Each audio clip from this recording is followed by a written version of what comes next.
Hello once again, ladies and gentlemen. We are doing another commentary track, so I hope you like them. I know I've been doing a lot of them lately, and I can't promise that trend won't continue. But right now, we are commentating upon the film The House That Jack Built, a 2018 Lars von Trier film. Now, Lars von Trier, if you don't know who he is, he's a very weird, creepy guy who makes some very amazing movies, some of which are weird and creepy. Big surprise. Now, the movie's starting, so we'll shut up for a second here. We have just dialogue over black. And right now we have no fucking clue what's going on. It's two people talking, one of them saying, "Are you allowed to speak? Are there rules?" And this old Italian voice is responding, saying, "Most people can't shut the fuck up during this journey. Unfortunately, I'm one of those people." He says, "Most people feel compelled to confess." And he's like, "I really don't give a shit if you confess. You're fucked." And he's like, "You're not going to tell me something I haven't heard before." Oh boy, is he wrong. Okay. So this movie is a reimagining of Dante's Inferno, which is, of course, the story of Virgil the poet leading Dante the poet through hell, because Dante was in a bad place in his life.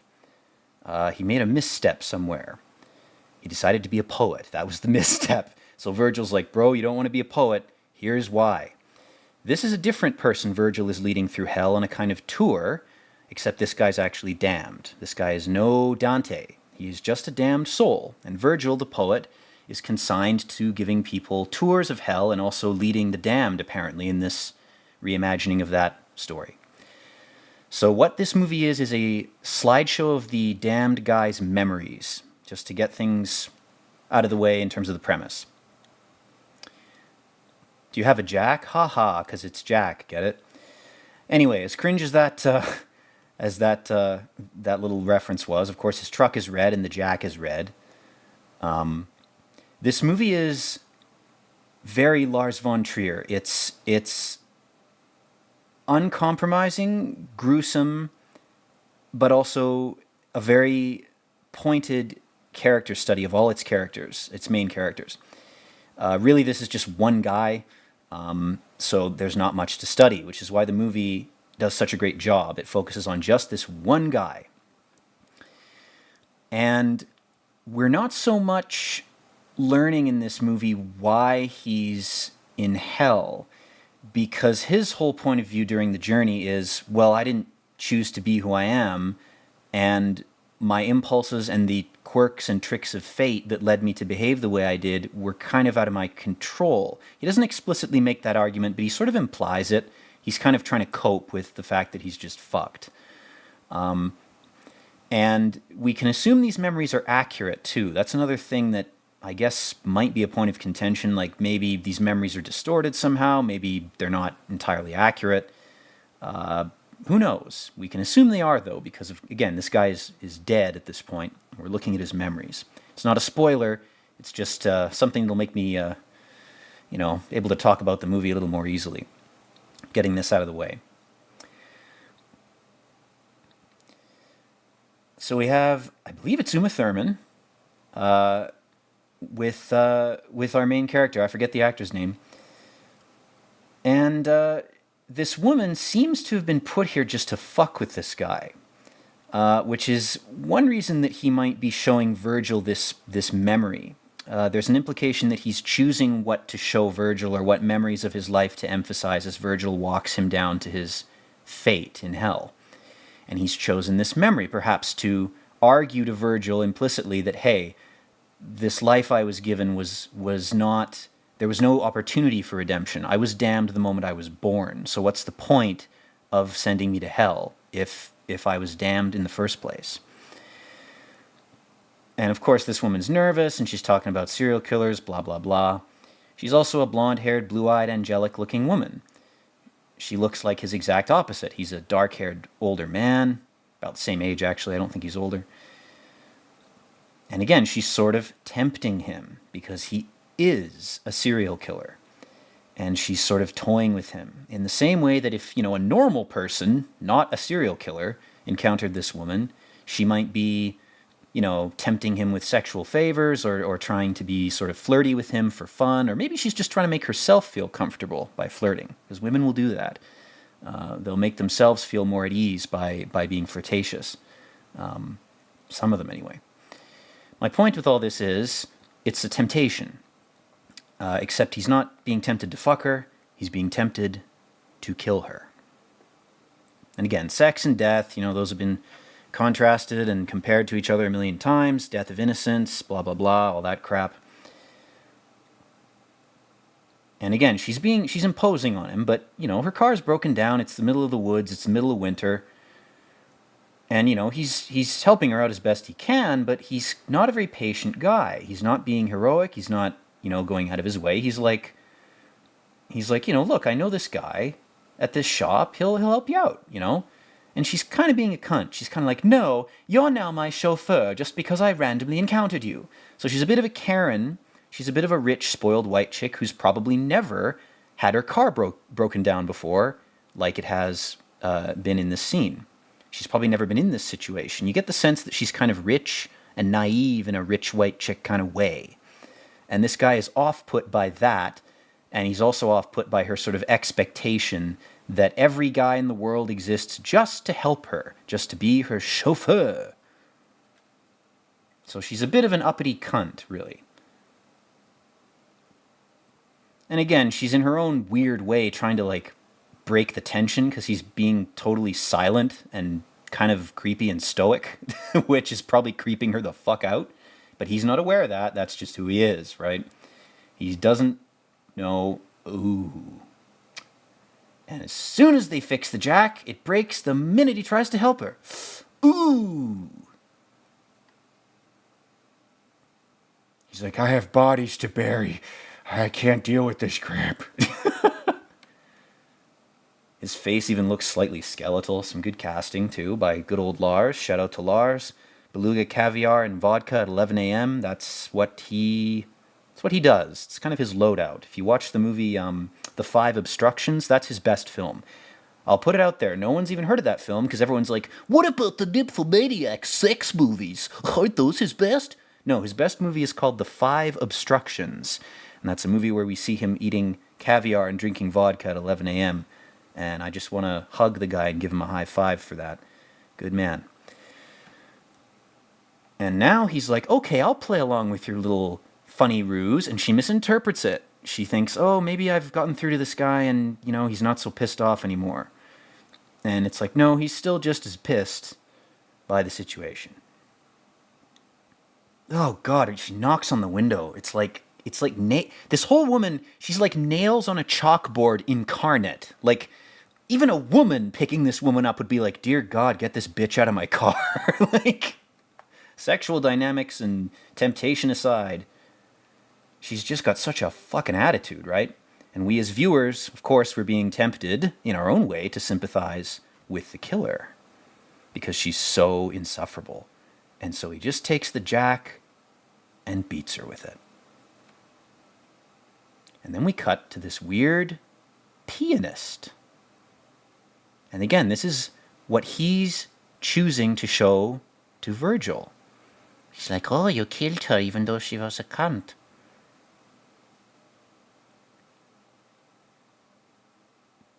And Virgil's asking him, why the fuck are you showing me like a YouTube poop? Why are you giving me this weird clip show? And this guy goes, well, genius and eccentricity are inexorably intertwined.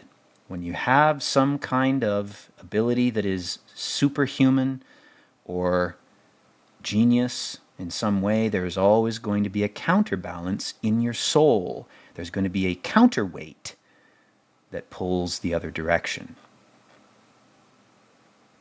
And he's like, I'm trying to teach you something, Virgil. This soul is trying to show you something you actually haven't seen. And that's what makes this movie so incredible, is that Virgil is actually surprised by this guy's story. He's so jaded, he's seen so many damned souls come and go. And now he's comparing the piano concerto written by this guy who was basically some sort of idiot savant. He had some kind of mental disorder, but he wrote beautiful piano pieces. But he was also fucked up. Couldn't be a normal person, couldn't have a family, etc.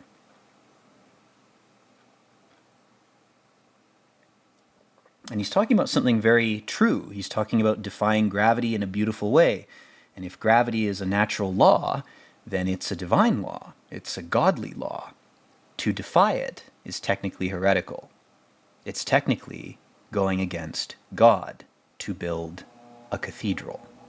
It's defying gravity in a way that is beautiful. It is literally resisting, pushing back against a natural law, and actually kind of flaunting that pushback with the beauty of the cathedral, the design of it, the flourishes, the detail. And the same thing is true of art. When you create art, you're creating an illusion or a facsimile of various aspects of reality that have been remixed into the art piece, which is actually the same thing.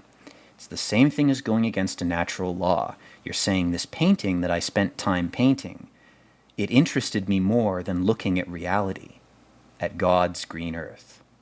I wanted to make something else. And that, in this movie's context, is a heretical thing.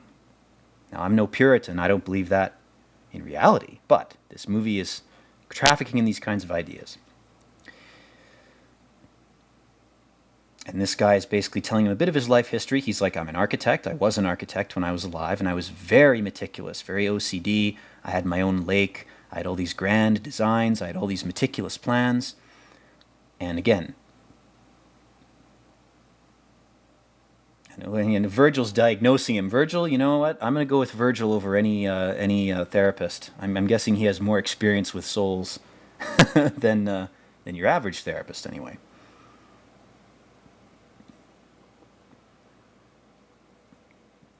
So, a very clean, meticulous guy. I could never leave a room that wasn't clean. So he's a neat freak. Probably a closeted homo. No, I'm just kidding, guys. But, and I love it, Prospect is just pros. Because he's a pro at everything he does. Except being saved. He is too much i' the sun, too much of the earth. He wants to turn the earth into heaven. He wants to treat reality like a giant Lego set or a giant chessboard that he can just play around with and do whatever he wants. Woo! I built a cathedral even though it killed 500 people to build. And then it just got bombed. What was the point? And I fucking love the... Lars von Trier's movies all have an element of dark comedy to them. In this, it's the fucking frozen pizzas. I fucking love it. He bought the freezer and it came with the pizzas that they couldn't sell because they were so shit. And then, of course, Virgil, being an Italian, again, some dark comedy, he's like, oh, pizza, I used to eat that. And it's like, no, you didn't. Pizza didn't exist in the fucking ancient Italian world, you fucking idiot. Maybe he's trying to make Jack feel better here. And again, this door he never managed to open. Could it be the door to heaven? And again, he's a murderer with OCD, which is possibly the best disorder that you could have, other than the disorder of course, being a murderer. Because you're going to fucking clean your crime scene. You're going to do it whether you want to or not.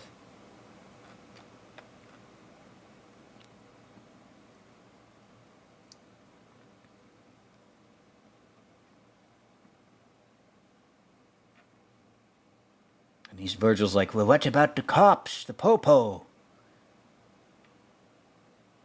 Oh, wait, they defunded the police in America. That must be why you were able to kill 50 people. There was no funding. To be honest, I was against that from the beginning.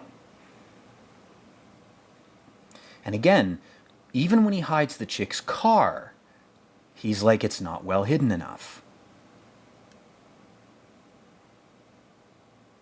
And he keeps telling Virgil that in his life, when he's doing these murders, which are compulsions, it seems like fate or destiny or God or providence keeps letting him get away with it. It's not just that he's OCD. It's not just that he's compulsive and obsessive about cleanliness and all this. It's that random chance seems to favor him. So again, he's making this sort of counter-argument to Virgil's, you know, not to Virgil's judgment, but to his judgment by God, you know, being damned. He's saying, if I'm damned, why did my whole life give me such incredible luck? Like, why was I not caught earlier? And it's like, well, obviously because God found you very funny and wanted to watch you be tortured. That's the answer that he never seems to figure out. You know, in his mind, this character, I mean, he must assume God is some kind of grand architect, like a demiurge. No, God is a bored child who likes to be entertained. The one thing I will say is right in all that occult shit is that reality is, or seems to be, a kind of play.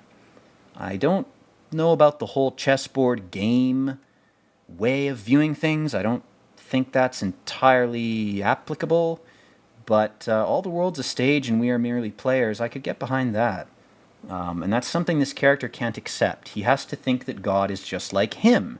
God must be an architect who likes to build things. Well, if he was just an architect who liked to build things, the universe wouldn't look the way it does. I doubt it would. But I'm getting ahead of myself. I'm becoming arrogant because I'm trying to talk about this character who's an arrogant prick. So again, we're seeing another memory now.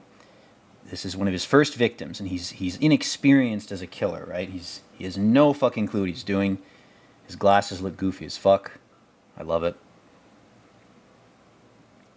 This scene is hard to watch. Jesus Christ. It's so awkward, man.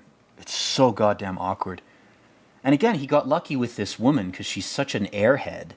It's like she's been huffing dry cleaning chemicals or something. She has no sense of danger. She's the opposite of the Uma Thurman woman, of her character, who was so suspicious she was making jokes about serial killers. This chick is just sort of your average brain dead, I don't know. I mean, I was going to say Midwesterner. I don't know. There's like some stereotype you guys have in the States about, oh, the Midwest is full of idiots. Maybe it is, but I don't want to, you know, clown on Midwesterners. So I won't perpetuate that dark and terrible stereotype ever again. I promise.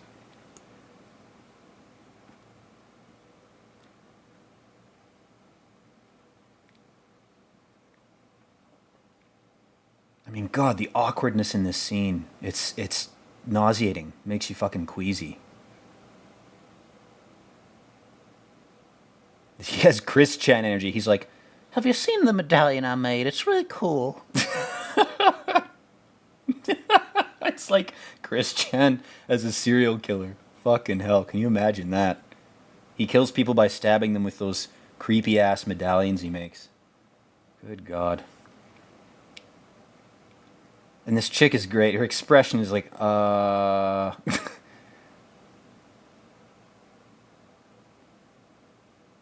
But she's such an NPC. She's like empty-headed. Head empty, no thoughts.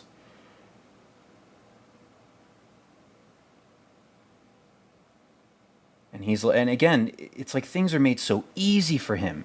Seemingly, God or fate is crafting a story for him that allows him to do this shit.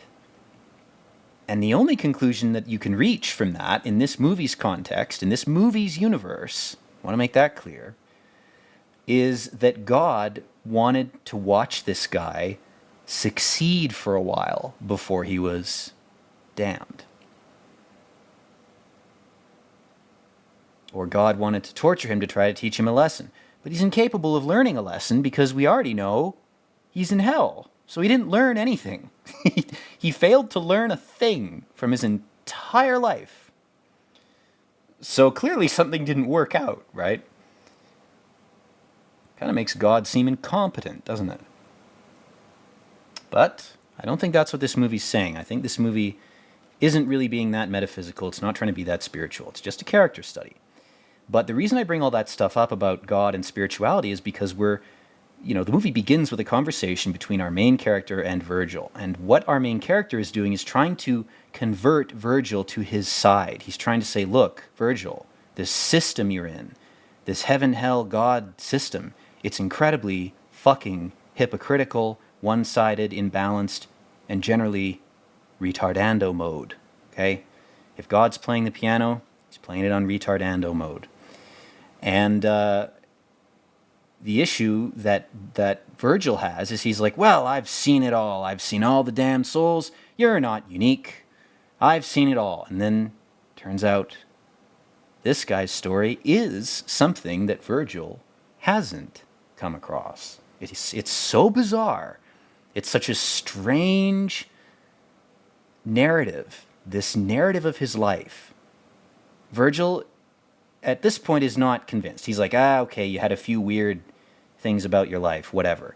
As the movie progresses, Virgil starts to get more incredulous, and he's like, what the fuck is wrong with your life? Like, this doesn't make cosmic sense. Like, again, it's a sort of meta commentary on the movie itself, where Lars von Trier is really sort of elevating his own movie a little bit by saying, this movie's so unique, you've never seen anything like it. Lars von Trier is up his own ass, for sure, like most directors are, unfortunately. That's usually what their flaw is they're up their own ass. But you know what, so am I, so I can't really, I can't begrudge them that. Everybody's got a flaw or two, right? This guy is a serial killer. That's quite a flaw. Frankly, I'd rather be up my own ass than be this guy. There's always a worse flaw. Except if you're this guy. If you're this guy, woo, good luck. Good luck, Jack. And I love it as soon as he gets in. Now, he's talking here not about killing a woman. He's talking about male and female courtship. This is interesting. This scene is not talking about this scene. The dialogue is talking about something totally different.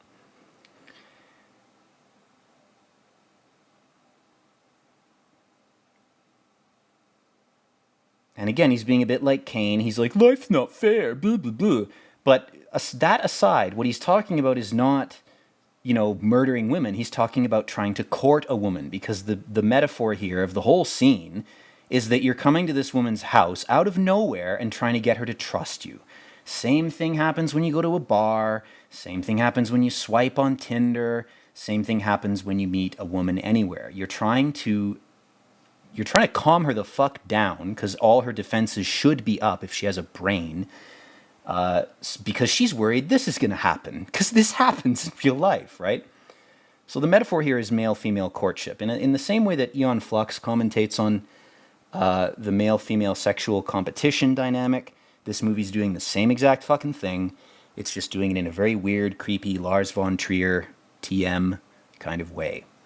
So his whole spiel to her at the beginning, where he's like, this is humiliating. I don't know what to say. It's always awkward. Why is courtship like this? Why do I have to do this every time? That's what he's complaining about. And then, of course, his OCD kicks in because he didn't kill her right the first time. Naughty, naughty, bad boy. You didn't do it perfect the first time. You've made a mistake. You've made a human error. You're not a perfect computer. You're not a perfect cathedral whose angles are all correct. You're not a perfect cube like the cube of Saturn with nice, straight, clean, sharp angles. You're a nasty, chaotic, gross, bubbly little ball of water, fat, and protein. You're a human being. You're not perfect. And he can't get over it. He can't get over his own imperfections. There's a lot of people alive right now that have that problem. And they try to deal with it in all sorts of elaborate ways. Some of them climb ladders and make billions of dollars and control hordes of people. And then they think, if I can only do this, I'll feel like a perfect cube. I'll feel like a pixel on a screen. I'll feel like more than human. I'll feel closer to God. You'll never feel that way. If you never accept your flaws, if you never accept your humanity, you'll be inhuman, but you won't be inhuman in a divine way. You'll become inhuman in another way.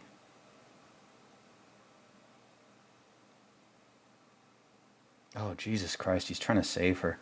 Again, he gives her sort of the Eucharist, right? He puts a piece of paper towel or something in a little thing of water, the blood of Christ is the water, the wine, and the little piece of paper or whatever he put in there is the cracker. So again, ironically, he's giving her a fucked up autistic serial killer version of like a communion. I mean, it's so fucked up. It's like half of him wants to save her and the other half wants to finish the job. And what half wins? It's the half that says, that angle isn't right. It's not 90 degrees.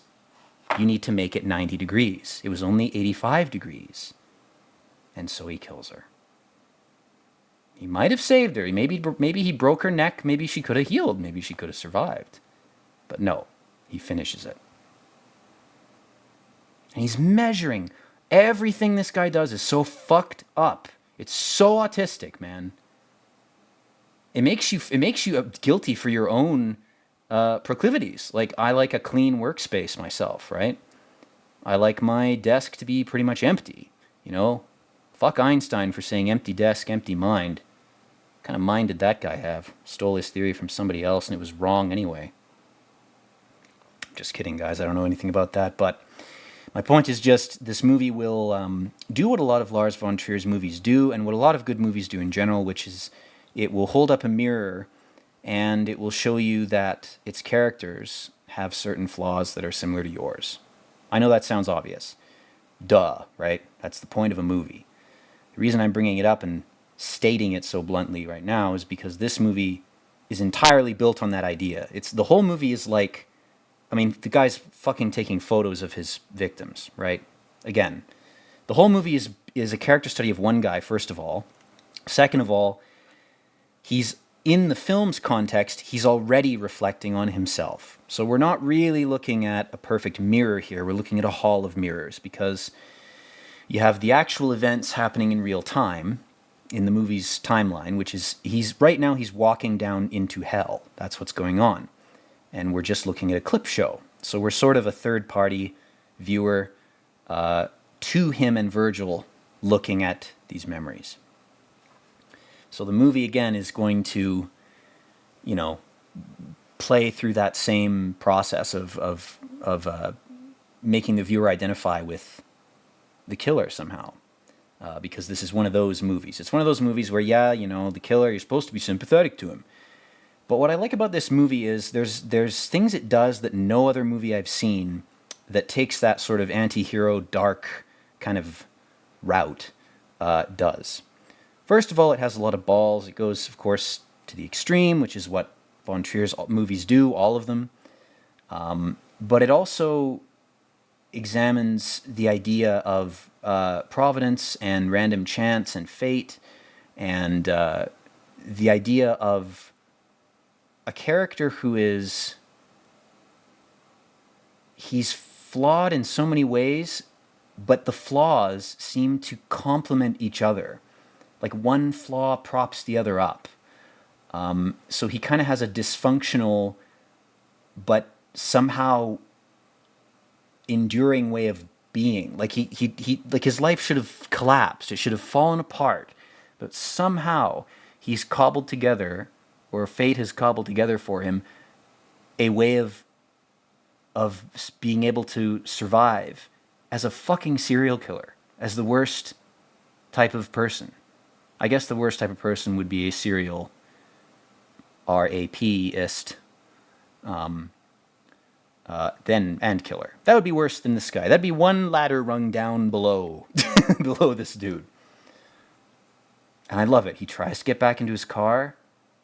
If you have any touch of OCD, you've felt this way. And this is where the movie... This is a Bob Dylan reference, by the way. Bob Dylan did a famous music video where he held up cards like this. That's a reference to that.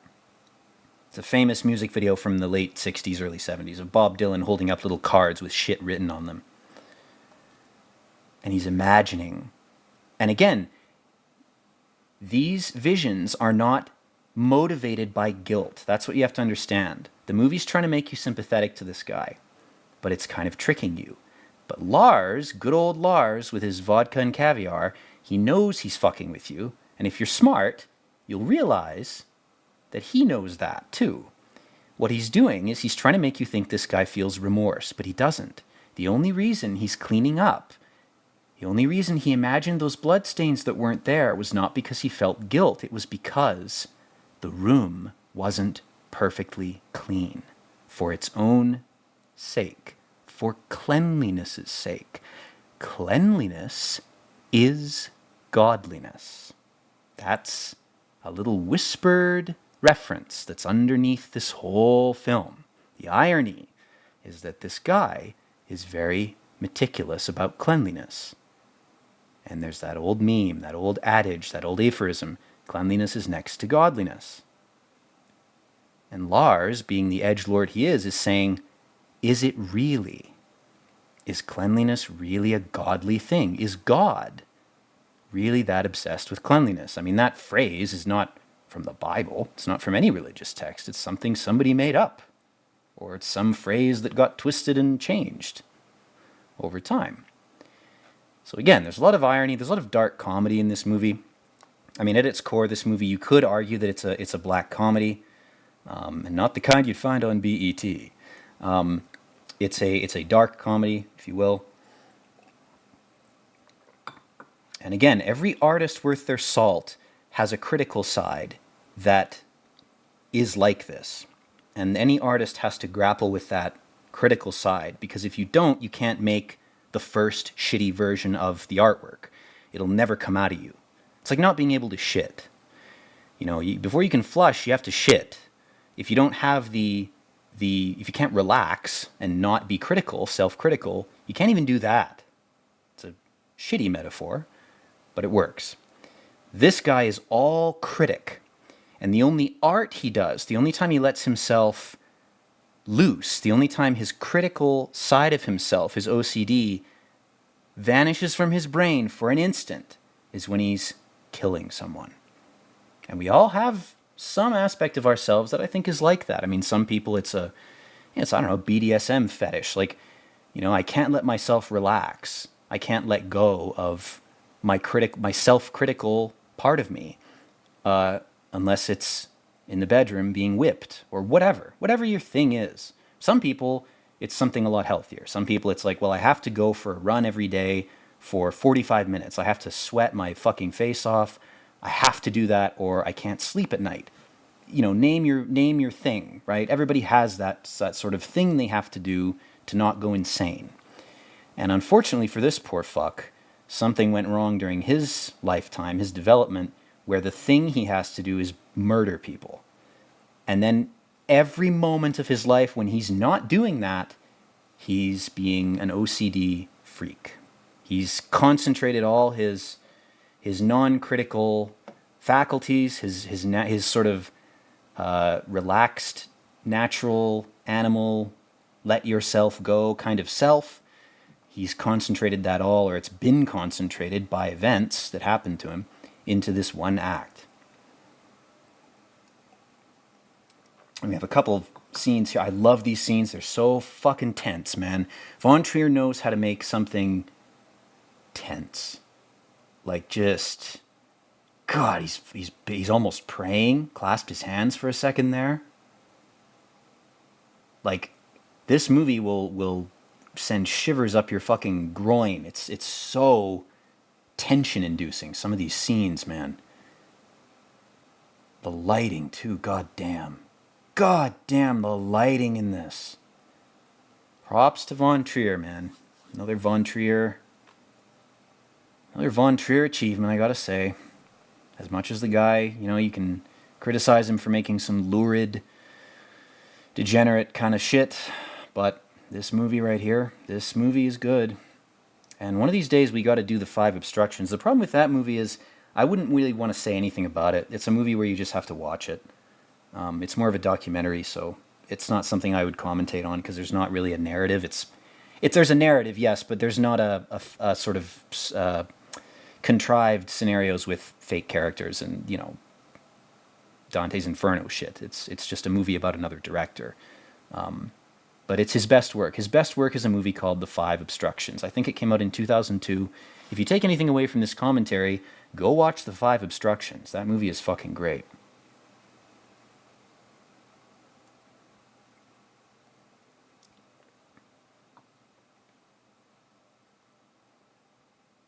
And again, he comes up with a story, pulls it out of his ass.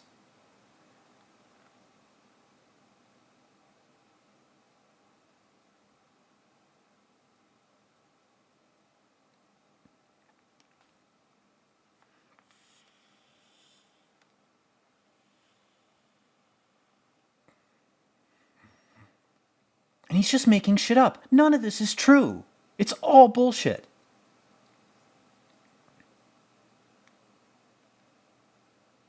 And he's doing this sort of Sam Hyde thing. Tell him a fucking story. If someone's in the way of you and something else, tell him a story. Here it is. Here's the storyteller telling his story to get out of something that he did that was wrong.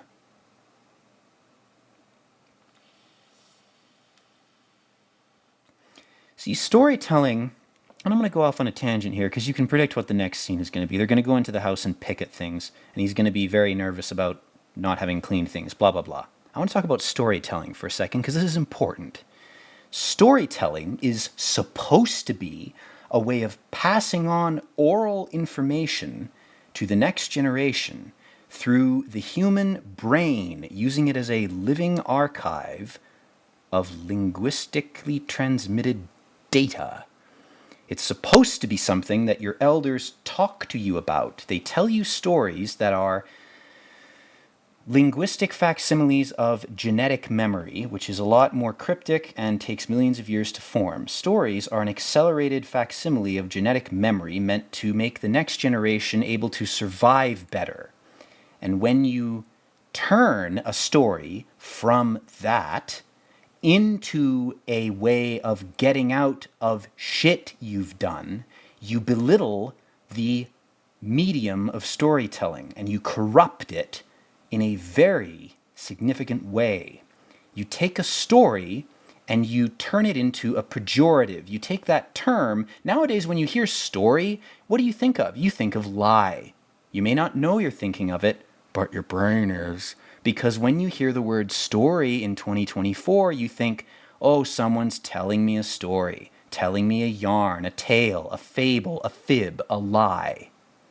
Stories and lies are being insidiously overlapped semantically. And personally, I find that disgusting. Because if anything should be sacred on this earth, stories should be, and they're not. Narratives are another word that I hate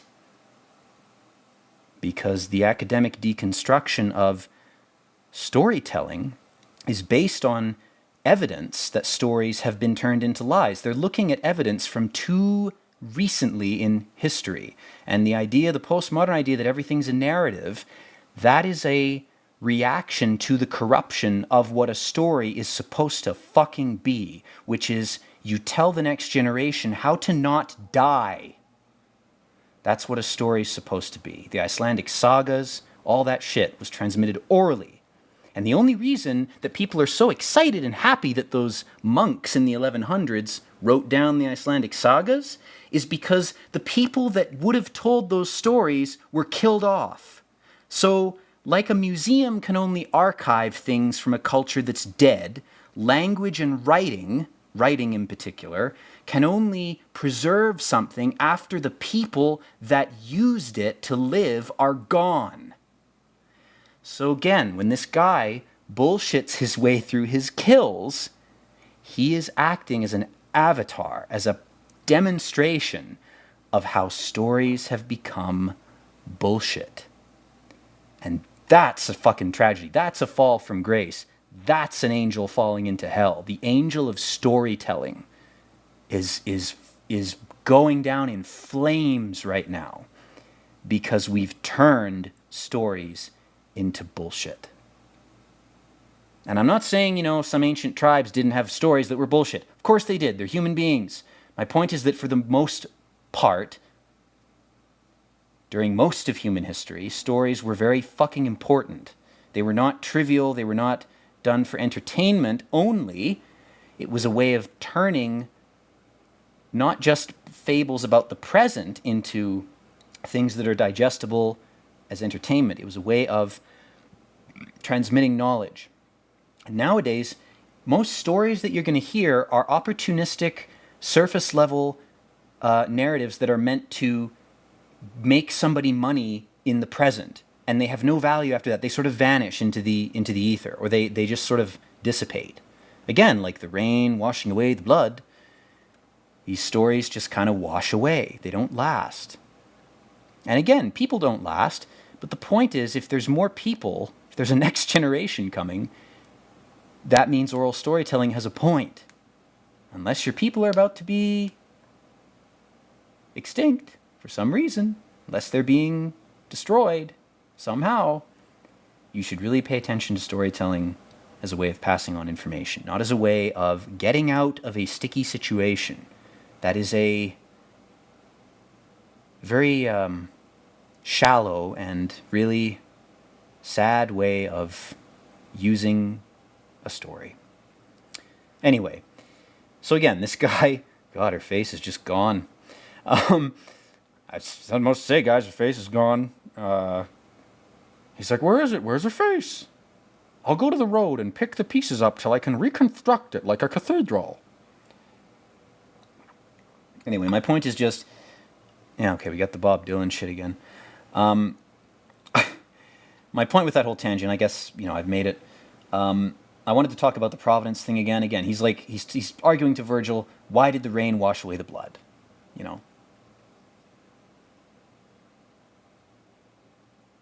Why did the rain do that if it wasn't meant to do it for me? 'Cause I'm perfect and I matter. I'm a living cathedral.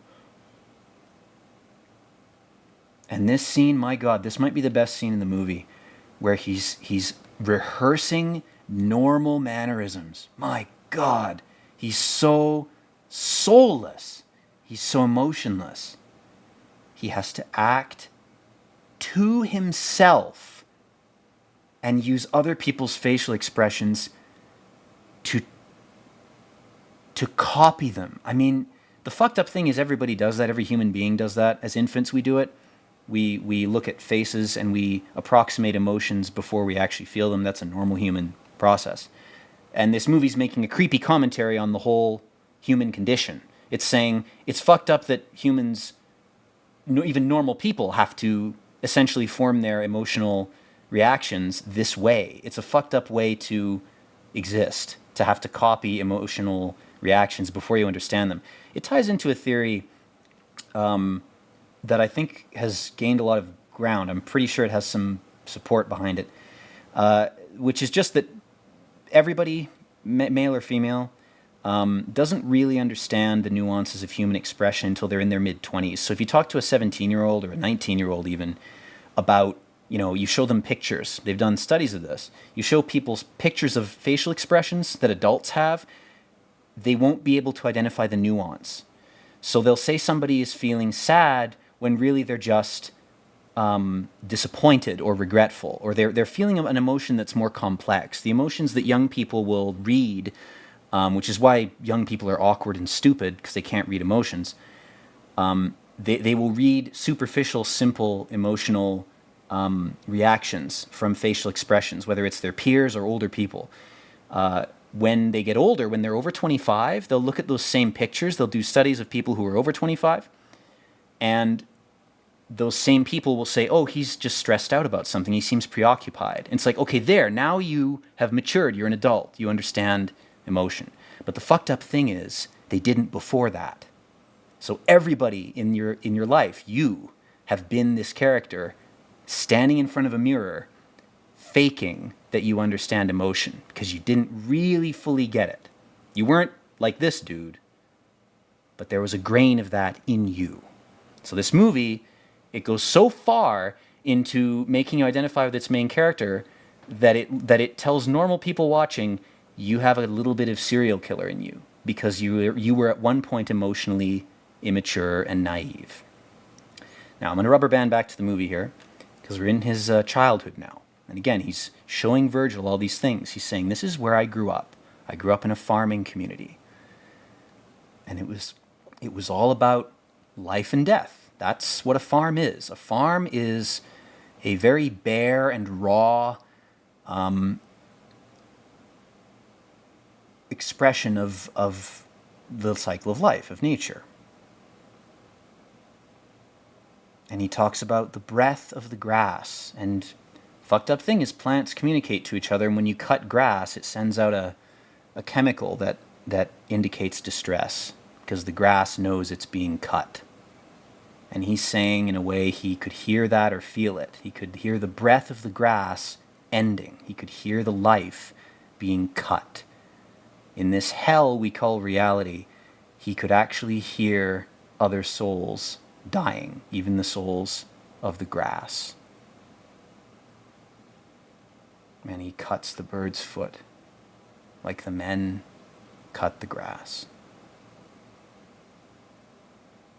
Now he's eating a pear. Very Bond villain kind of shot.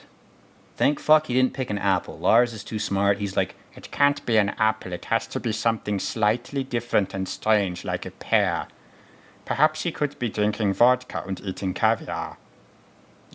He actually sounds like that too. If you go look up an interview with Lars von Trier, not trying to clown on the guy. He made some good movies, fucked up movies, but very good. But he does sound like that. Maybe I sound stupid to him. Maybe he'll watch this review. I hope he does. Lars, if you're out there, no disrespect. These movies are very good. Oh shit. Okay, now he's with a chick who is definitely not into strangulation. I don't think she has a strangulation kink. Guys, the scene is suggesting to me that he might be forcing this on her without her consent. My God. What kind of movie is this?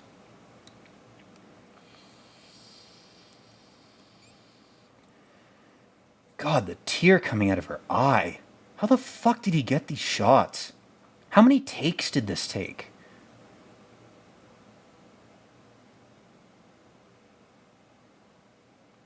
Good God. What watch is that? The real question is he a watch fag? Does he have good taste in watches? Guys, I'm kind of a watch fag.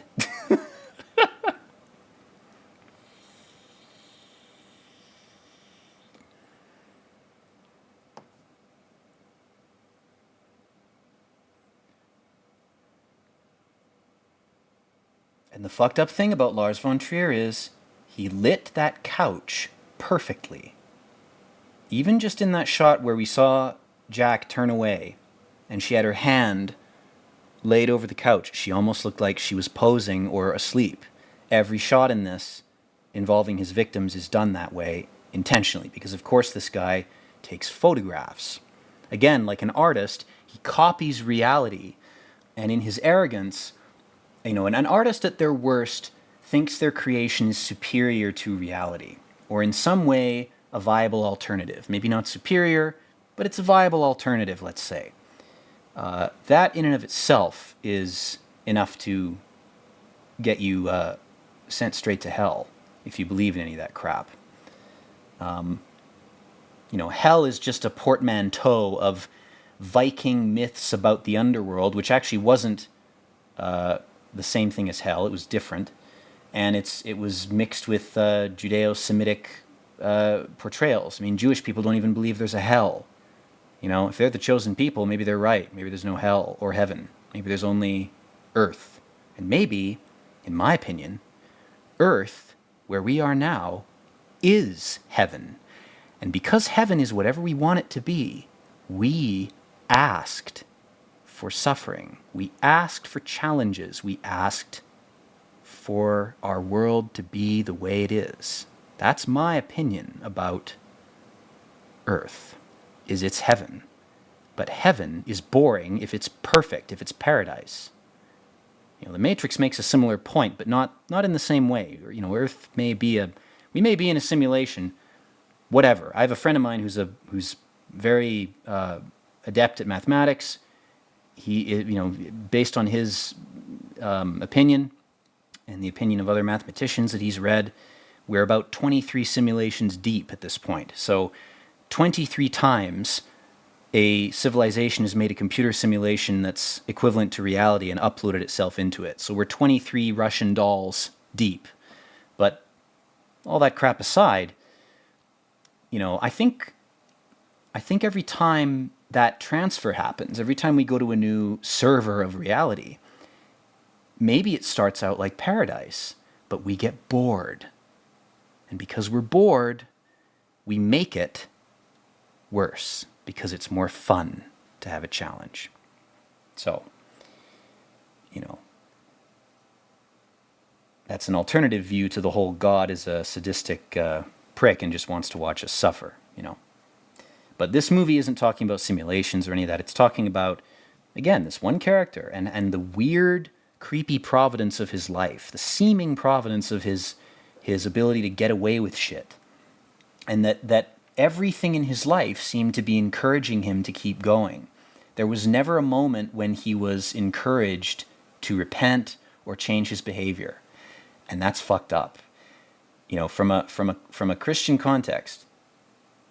Again, Virgil's now curious enough that Virgil's actually asking him questions. Virgil is now the listener of the story.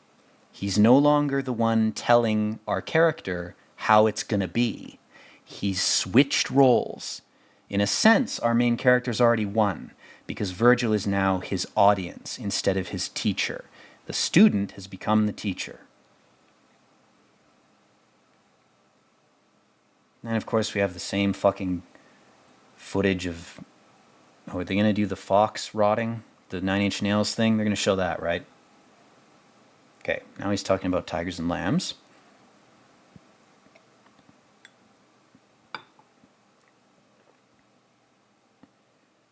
So he's saying all artists are tigers, which is bullshit. And yes, William Blake is a great poet. He was extremely autistic. He made a bunch of Chris Chan type paintings.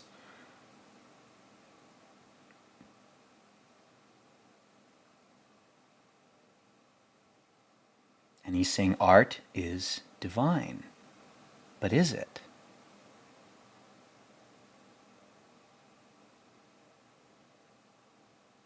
And I don't think our main character in the Virgil narrative of him going to hell, I don't think he's actually trying to argue that he should be saved or anything. He may not even be trying to justify himself. I think he's just trying to fuck with Virgil. I think he's just trying to change Virgil's mind, which maybe was his whole purpose to begin with. Maybe, if there's some divine purpose in the movie's context behind this guy's existence, maybe God made him just to shake up Virgil, just to talk to Virgil, because maybe Virgil was getting bored, and God said, well, Virgil seems to be getting a little bored here. You know what? No, that's not the right voice for God. We all know who God would sound like, right? I shouldn't even have to say it. It looks like Virgil's getting a little bored. Maybe I'll create a character in reality called Jack, and when he gets to hell, he'll have such an amazing story to tell him, because I'll have totally fucked with and tailored his life so that that story can exist, that Virgil will be a little more, I don't know, he'll be a little less bored, and he'll do a bit of a better job of, Jesus Christ, I'm fucking babbling at the mouth. Basically, I'm saying, you know, Virgil would do a better job escorting souls to hell if he wasn't so fucking complacent. Because at the beginning of this movie, again, Virgil's kind of acting like an asshole. He's like, I've heard it all, fuck you. Like, that's not how you're supposed to escort souls to hell. You know, maybe the whole movie's point is Virgil was getting lazy and needed a unique damned soul to up his job performance, you know? Human resources in hell was like, God, Virgil's really becoming kind of annoying. He's not doing a good job anymore with the souls. Ugh. Can you do anything about this? Krusty the Clown is apparently a demon in this, because I'm doing Simpsons voices. But you get what I'm saying. I know I'm talking over a lot of this movie, but... Okay, here's a scene we can rubber band back into here. The demonic quality of light. Now that's interesting. The dark side of Prometheus and Christ and Lucifer, which I think were, again, it's like the concept of hell. It's something that was cobbled together from different religions. There were half a dozen religions that had virginal births, which is a very creepy concept. Seems kind of satanic to me, a virginal birth. It's against nature. It seems kind of demonic, personally, to me. Again, it's like building something that defies gravity. If it defies gravity, and gravity's a natural law, aren't you defying God if you defy gravity? Same thing with virgin births. What the fuck is that? What, did you fuck Mary in the ass and then some cum dribbled out of her ass into her cunt? I mean, that's not natural. Doesn't sound natural to me. I mean, that's just weird. Did Mary cheat on you and then just lie about it? I mean, that's more natural than an immaculate conception.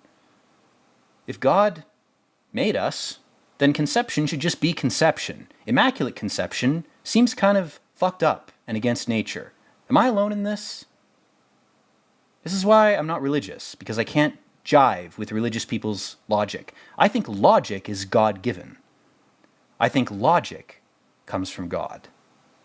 If you want my real raw fucking opinion, I think emotion and instinct are animal things.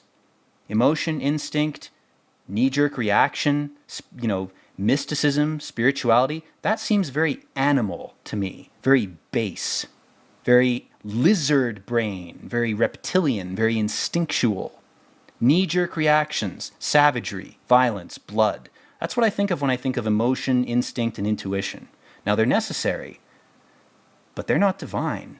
To me, logic is divine. The ability to resist animal impulses is divine. And this fucker in this film has this duality about him, which is so fascinating, because his murders are pure animal. They're purely, and he justifies it with the tiger-lamb metaphor, right? He's like, artists are tigers, we just kill shit. And it's like, well, that's animalistic behavior. If anything's divine in this world, it's logic. Because it's outside of nature, but it lets us dominate nature.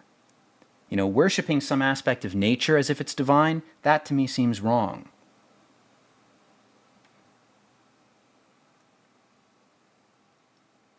So this scene is just meant to illustrate his craving for murder. It's just a metaphor for that. The light diminishes and then I have to kill again. I have to do another Bob Dylan scene. Guys, if I don't do one Bob Dylan scene every 23 minutes, I get cravings. I have to do more Bob Dylan.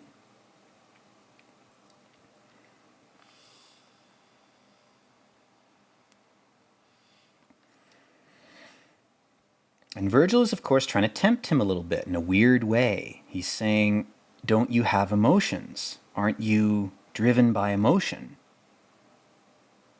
And he goes, well, I never had a family. Oh, God, this part with oh, Christ. This part's hard to watch. If you've ever had the opportunity to have a family and life went a different way for you, this scene's hard for me to watch. Oh, and all the hunting pictures. Again, look at all the paintings. They're all of dead things. You know why? Dead things stay still so you can paint them. Just like dead cultures, you can archive all their stuff because the people aren't around to defend the stuff from you. And this fucking guy, man. Let's get on our MAGA hats and go shooting. Ha-ha! Aren't guns excellent? Guns produce freedom. Everybody knows that every bullet fired from a gun is a little grain of freedom. So he's been dating this chick, and this chick has a kid. Guess what happens? And again, I'm not an anti-gun guy, and I'm not a pro-gun guy. Guns are just tools. You can make pretty nefarious use of a kitchen knife if you're in the wrong mindset. You can make pretty nefarious use of your own hands. If you want a perfectly safe society, cut off everybody's hands and feet and genitals, cut out their eyes and ears, and tape their mouths shut, and throw them in a cattle feeding zone. Then you'll have a perfectly peaceful society. No one will ever hurt anyone. Congratulations, you've created heaven on earth. Again, I'm not going to comment on guns. I don't think this movie's doing a shallow political commentary on it either. Just banish that from your mind if it's trying to intrude. It's like, well, you're not going hunting, but I am. Oh, God. This movie, man.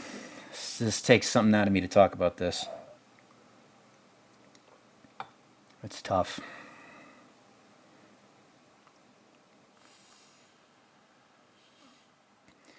Again, the problem with this guy is in his life, he's educating people, but then he just kills them. So it's like, what was the point in telling your story to them? Again, the devaluing of a story. These people you're talking to aren't going to continue your story on, even if it's a fucked up story, you know? Even if you're fucking them up somehow, they're going to be dead. So the fucked up message you're trying to transmit isn't even going to be transmitted. But that's the point, is this guy doesn't give a shit about any of that. He's so self-centered and self-obsessed and obsessive-compulsive that he doesn't care about how he affects the people around him. He pretends to care. That's the trick. He lies. He's learned how to pretend. And he creates this story where he's this tragic hero. And again, he talks about the Europeans and how we killed things for fun. Just for fun, you know? Reality's just a video game. Reality's just a chessboard. Oops, I knocked over your pawn. Ha ha, what a good old move, old chap. I'm so happy you were willing to play the game with us. Let's play again and kill a few million people. Ha ha ha, what a fun game. Go fuck yourself. See you in hell. If you have that attitude. Excuse me. Got some gun smoke in my throat there. Woo!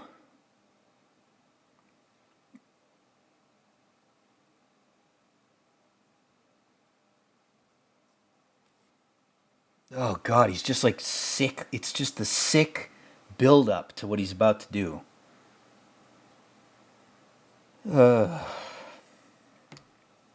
Again, guys, if this isn't to your taste, I mean, I don't know why you'd still be listening to me if it is. Shout out to the agents who are listening. Hope you guys are being paid.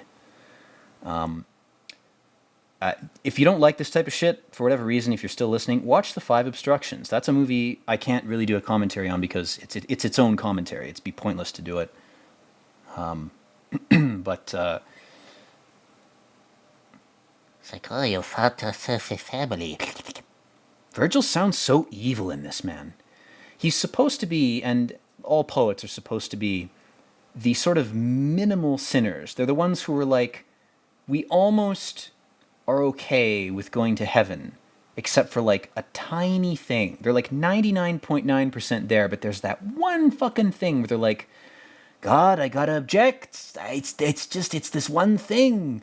It's like the Seinfeld autism, where a situation will be fine, but then they'll have some OCD autismo nitpick that will blow the whole scenario up. Like Jerry dating the woman who was perfect for him, but she had quote-unquote man hands, and he's like, I couldn't get over it.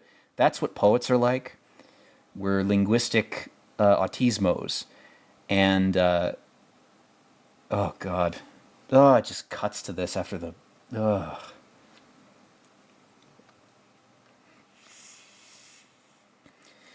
I got a nice World War metaphor here. Just replace our main character in the tower with all the politicians and generals behind every war, and replace the family with the soldiers.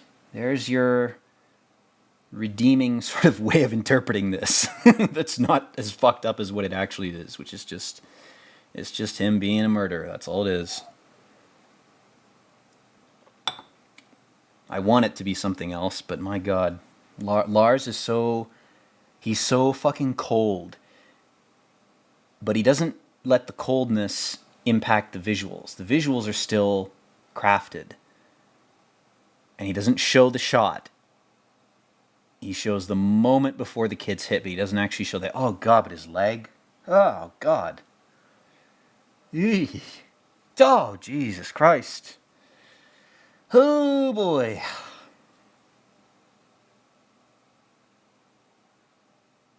Ugh. This scene and the scene from Shutter Island when the mom admits to drowning the kids. Oof. That's pushing the limits of what I can watch, to be honest. I've watched a lot of fucked up shit, and I do have a thick skin I've maintained. that I'm glad I have, because there are certain films that you should probably watch if you can stomach them. Films like this, films like Man Bites Dog, they're worth seeing, but if you don't have the stomach for them, don't try to watch them. You won't get anything out of them. You won't you won't enjoy them, and you won't get the message, because it's oh god, I never got enough pie. I never had enough sex. I was an incel, so I shot up 10 schools.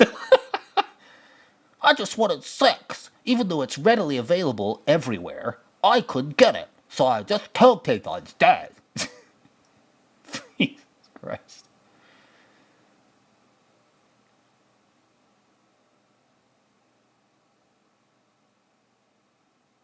Oh God. I don't like that line. This was supposed to be an enjoyable picnic. He shouldn't have said anything. Oh my God. Oh God, she's trying to feed them. I thought it was him feeding him the pie. She's just fucked up. Do you have a favorite number? It's like, have you read the Gematria? I'm really into Gematria. I'm insane. Everybody has a favorite number. She can't even respond.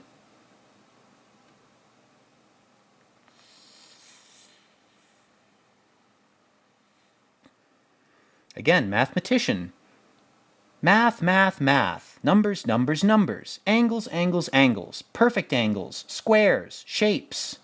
They're all that matters. Emotions, physicality, humanity, morality. None of that matters. Just get the numbers right. If you get the numbers right, your world will magically be yours. The world will be a giant Lego set you can reconstruct according to your divine will. Just be a mathematician, be an engineer. Memorize your numbers. Numbers are all you need. You don't need anything else. There's nothing else to life but numbers. It's the same thing as the freaks who think that everything is language or propaganda. Reality is just propaganda. There's nothing else to it. It's one thing. It's the thing I'm obsessed with. Guys, reality is the thing I'm obsessed with. I've decided that because I'm obsessed with this thing, that must mean reality is just that thing.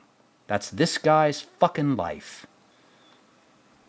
And it's fucking sad, man, but it's also frustrating. It makes you fucking angry.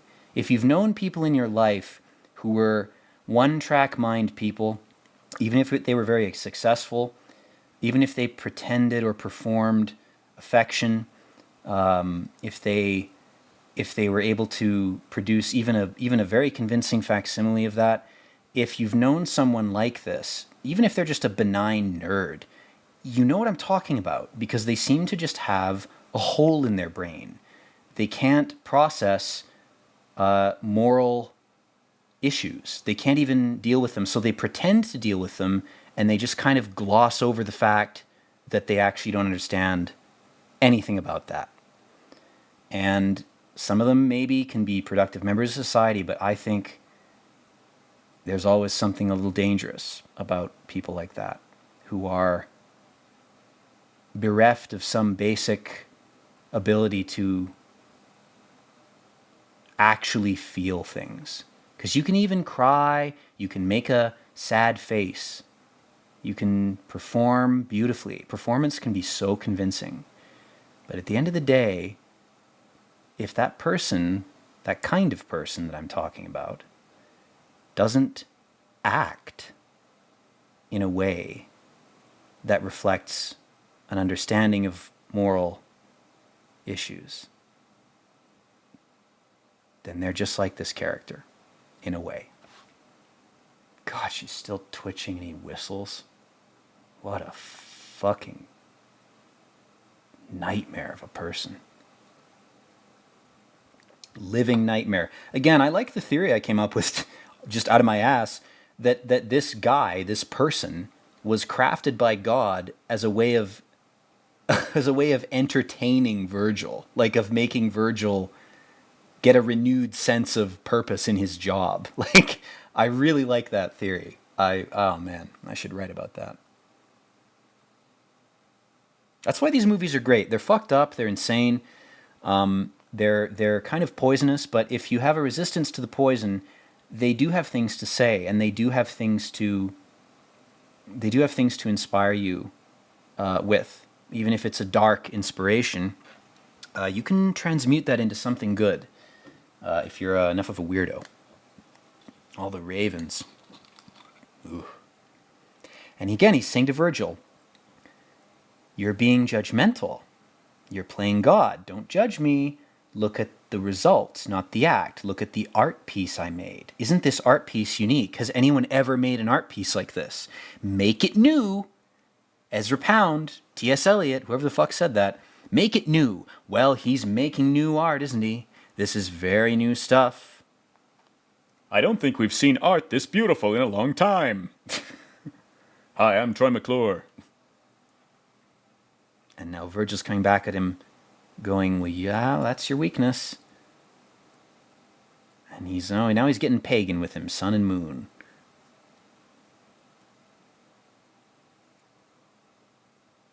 And again, he's treating us to more YTP sort of random compilations of footage. There's a nice solar eclipse there. Hey, he's got the jacket from Blade Runner 2049. Oof.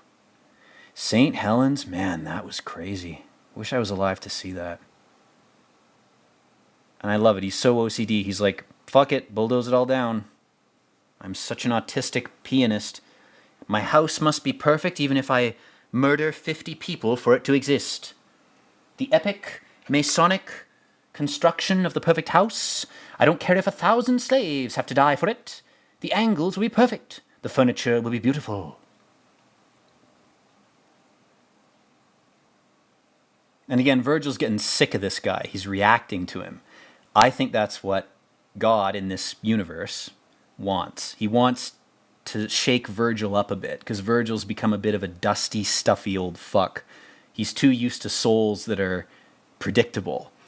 And I think God took a demon and put him in a human body, totally irredeemable, just to make Virgil have an interesting time, which is... Fuck, I don't know if anyone's come up with that theory about this movie. I hope someone has. I don't think I'm ever going to write about it. That's great. That makes this movie even better. This guy just exists for Virgil's sake. That's awesome. That makes the movie even more fucked up. Mr. Sophistication. That's my handle on Discord. Hit me up. I build houses in Minecraft. I'm not a mason, I'm a new son. Kind of like nuisance. New son? The new masons are building things in Minecraft. You old men will die next to your castles. We'll be building Minecraft castles. Nobody has to die for those castles to be built, except for the people who die to provide the energy to power the computers that run Minecraft. But forget about that. We're far removed from those people, so it doesn't matter. Don't pay attention, just play the piano. Just repeat the patterns. Don't think about what you're doing, just do it. Automatically, mindlessly, soullessly.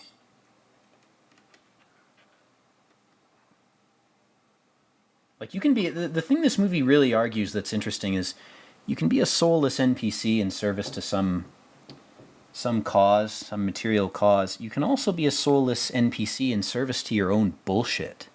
You can be your own tyrannical dictator and enslave yourself to parts of yourself that will turn you into something like this. If you serve the wrong part of yourself, it doesn't matter what your outward actions are. You're serving the wrong part of you. You're going to be wrong. You're going to feel wrong. Virgil's like, I'm sorry I farted. Please don't inhale for a bit. You're going to have to get used to the acid. We're in the aliens' realm. It's Ridley Scott's part of hell. We put him here because he made Prometheus and Alien Covenant. God was going to bring him to heaven, but then he made those movies. God changed his mind. Personally, I agree. He should be here in the acid part of hell. He's drowning in alien blood, then his flesh regrows, then he drowns in it again. You know, the standard hell torture. I'm very tired of it. Although I'm very interested in your story, Jack, I must say, it's almost as if God crafted you just to entertain me. Oh god, the taxidermy bit. This was a meme for a bit after this movie came out. I saw a couple of memes of the smiling kid. It's like an abusive father whose child feels compelled to fake a smile for a photo. That's the most benign interpretation of this. That's the most kind of minimal, benign way of looking at this, is a kid who's abused. If you look at photos of that child, they'll have a kind of desperate, strained expression on their face because happiness is more of a performance to them than a real emotion. And even though they might be able to fake it for years at a time, doesn't matter what the abuse was, abuse takes many forms, doesn't have to be something sensational, it can be something very small, very subtle. The fake smile is the clue. Children who have fake-looking smiles, and again, till you're over the age of 25, you can't interpret human facial expressions properly. But once you hit that age, the brain, something kind of clicks. You look at photos of children who were abused. Their smiles look more fake than your average fake smile. You know, most pictures of kids, you can't get them to sit still. Of course, the smile is going to be forced. But there's a little something in the abused smile. It's a bit like the Joker. When the Joker smiles, it's forced. And the kid almost feels like they know they're forcing it, and they're planning their revenge as they smile. If they're a smart kid, they're planning some elaborate revenge that may take decades to enact. And now we cut back to him smiling. Perfect segue, guys. Hey, hey. I knew that moment was coming. I timed my ranting just so it would line up. Now he's befriended some, I don't know, drug addict chick. Oh, this is him actually trying to have a normal relationship, I think. I hate the way you look at me. Good God, man. Ugh. So it's like when you're in a relationship and the spark has faded and you're trying to like keep up appearances even though you know it's done because you don't want it to end. We've all been there. You're just trying to grit your teeth and bear it. Oh God. Ugh. All his tools are red. All the shit is red. His car, the car jack, the telephone. It's all blood red. But he hasn't beaten her to death with the phone quite yet. They're doing a sort of weird therapy exercise where he's giving her like personal space. It's like they're talking on the internet. Doesn't this remind you of internet conversation? Two people very close together, but they're talking as if they're far apart. It's just like the internet.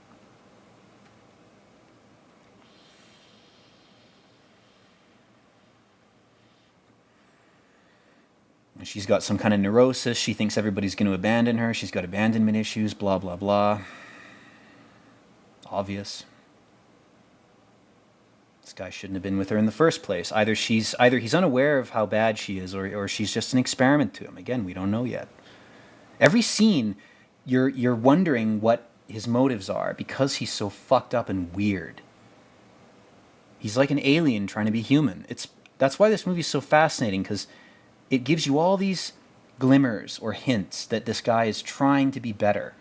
But reality seems to conspire to keep him worse. Like, it's not just that he's got challenges, he's got epic Herculean trials to overcome. It's like, no, it's like this guy's fate is just to be fucked. Like, he exists to be fucked. You know? He's like Job, but without any redemptive narrative to enshrine him. His narrative is only, I really think he just exists to entertain Virgil. It's not God that's getting entertained. I know I said that at the beginning of the review, I think this guy exists to entertain Virgil. I think that's his role. I hope somebody's thought that about this movie. I hope I'm not the first person to think that. I don't want to be. I want to think somebody else has made that conclusion.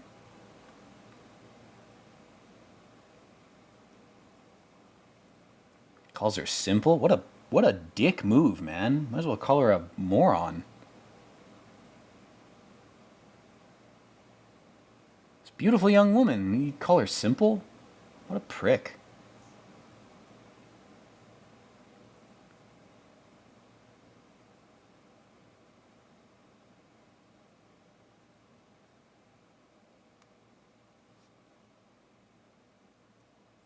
And again, it's like he's trying on a different persona. He's like, what if I be a gruff, sort of misogynistic dude bro guy? What if I do that? Will I fit in then if I do that?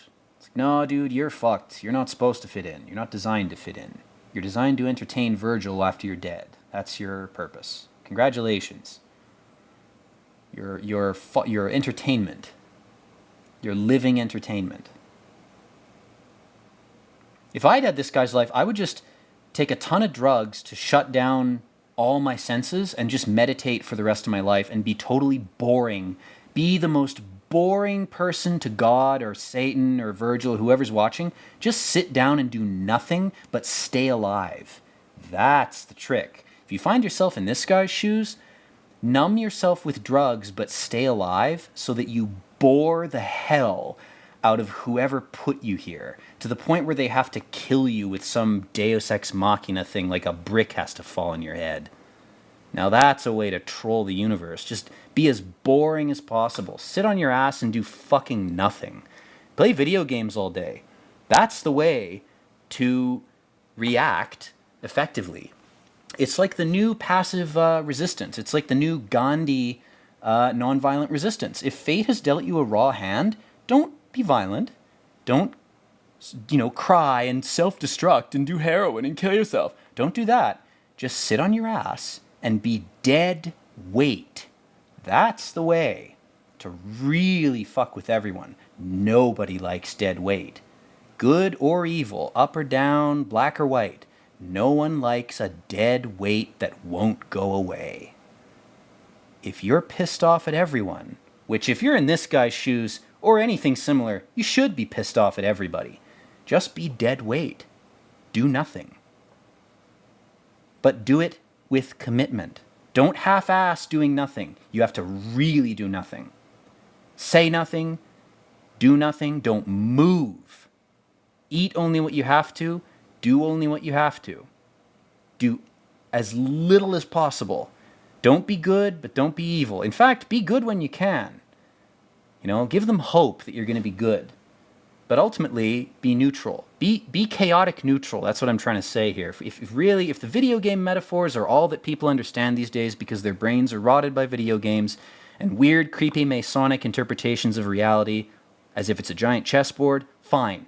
If you're all brain rotted by that, I'm saying be the pawn that's sitting in the wooden drawer beneath the chessboard. Be that. Because the game, spoiler alert, is rigged. So be the pawn sitting in the drawer. Be wooden. Be nothing. Or as close to nothing as you can. The Buddhists had that right, man. When you got a raw deal, get out of the game. Don't play it. The game will atrophy and die if it doesn't have enough players. And if the game has fucked you 6 ways from Sunday from every angle, do what you can to shut down the game by not playing it. If an MMO, like reality, doesn't have enough players, there's no reason to keep the server running. Don't try to shut it down by reacting in some crazy way. That just keeps the game going. You have to do nothing. And don't do nothing in a half-assed way. Don't do nothing for 5 years and then have an outburst.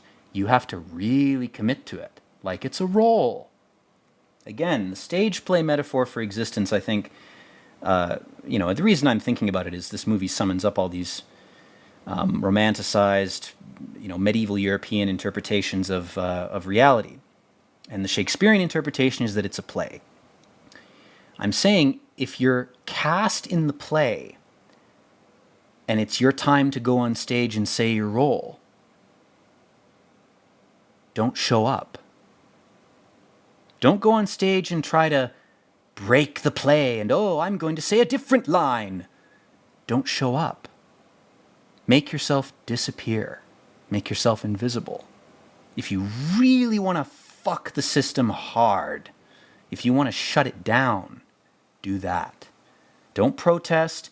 Don't give in to any kind of extreme thing. Don't pretend to be insane like Hamlet did. Don't do anything.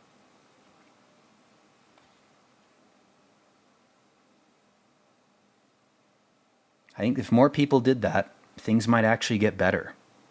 Things might get better if people, and again, don't unalive yourself. I'm not saying that, even if you do it slowly. I'm not saying slowly do it. Don't do that. Keep yourself alive. That's important. Don't do crime. Don't get in trouble. Don't do anything that would put you in any sort of situation.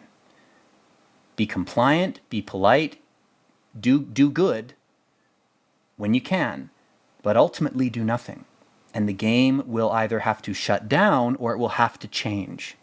That's the only way to change it. Gandhi was right. His method worked, didn't it? British got out of India. India's a shithole now, literally and figuratively, but that's not my point. My point is that his goal was to get the British out. He accomplished that, right? He ended the game. The Britons were playing a game. They'd turned India into a giant black and white chessboard. And Gandhi said, fuck you. And he got them out. It was a bad idea on his part. In India's case, they should have played the game for a bit. They kind of needed to. They probably would have done better with toilets and clean water. But Gandhi was an idealist. That was what he did. This main character here, he's doing the opposite. He has this total detachment from reality, this revulsion for it. And he has this proclivity to destroy things and to ultimately destroy his own life. But because he's playing the game is keeping him alive. The game is keeping him going. That's why the rain washed away the blood. That's why all these serendipitous, seemingly divine actions are happening, right? It's because he's still entertaining the other players. If you stop entertaining them, they'll have to do what you want. They'll have to change the game for you. That's your power. Your power isn't being a hero. It isn't being a villain. It isn't being a terrorist. It isn't being a saint. Your power is, I refuse to play. But that refusal has to be passive. You can't refuse in a way that makes you a target for the game because it'll just pull you back in again. You have to do as little as possible and lean towards being good. But do so little that the game atrophies, the players leave, the server empties, the company goes bankrupt. The best thing you can do as a consumer is not buy things if you don't like what's being sold to you. Reality's the same thing. It's not a capitalist system, but it's similar. The best thing you can do is say, I don't want to buy anything. I'll buy the minimum food I need to live. I'll let the system keep my body alive, but I won't give it anything from my mind. Or what I do give the system will be poison designed to destroy it because I don't agree with it.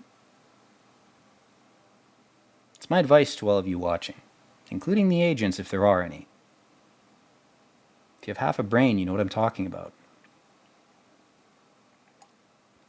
Just kidding, this is your indoctrination test. Congratulations. If you resisted Madman's ranting, you've been elevated to Agent Level 3. You can now have an extra $5,000 a year, so now you're making $55,000 a year. And you still don't have a family or friends, do you? Not really. You know you're a cog in the machine. You took the job because you really didn't have anything else you thought you wanted to do. You didn't know who you were and you didn't explore your options enough when you were younger, so you thought, I'll work for the government. They'll give me a great job. Is it a great job? How do you feel? Not what do you think? How do you feel? As much as emotion and instinct are animal things, they will tell you the truth about how you're abusing your body. Anyway, let's rebound back to the movie here. This movie kind of fucks with me. It's very intense, so I've been going off on more rants and more tangents than usual, but basically this guy's relationship's falling apart, and this movie, it suffers from the same thing Blade Runner 2049 does, where it goes on for too fucking long. It's like, yeah, we know he's gonna kill her. Like, we've seen him do this 3 or 4 times. Like, we get it, you know? Like, I don't know. Lars, again, he gets overindulgent. He's up his own ass. So this movie, you probably could have cut about 30 minutes from it and it would have been better. But whatever. Again, the reason that we're seeing these scenes is because our main character is showing these memories to Virgil. He's somehow able to summon up these memories for his hell guide.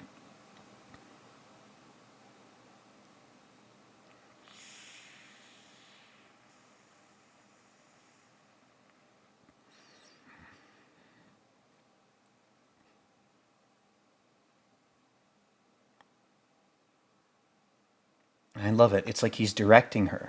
He's the artist. He's the director. And Lars is making a meta commentary here. He's saying directors are a little bit psychopathic. And he's doing it as a joke. He's like, yeah, directors make people say and do things so that we can watch them do it. Directors are inherently voyeuristic. If you're a director, you have to have some streak of voyeurism. You're not just an epic craftsman dedicated to the art of film. It's like, no, you're a voyeur if you're a director. You are. Even if it's not a sexual thing, it's a psychological thing. You do have voyeuristic tendencies if you're a director. I think that's true. I mean, you have to. If you don't like watching people, why would you direct them? You know, oh, you're an idealist making a statement. Yeah, sure. Why did you choose that medium, though? Why did you choose to tell people what to do while watching them? That's very domineering. It's a very dom kind of thing.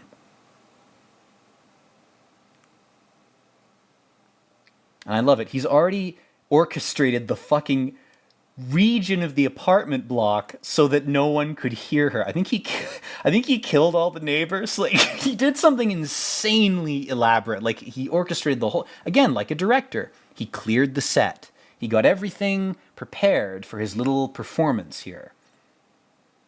He picked the perfect spot because he has crazy OCD. So no one's able to escape. He picked a remote house in the woods in the winter, like The Shining, so no one would know what was going on out there. He could do whatever he felt like doing.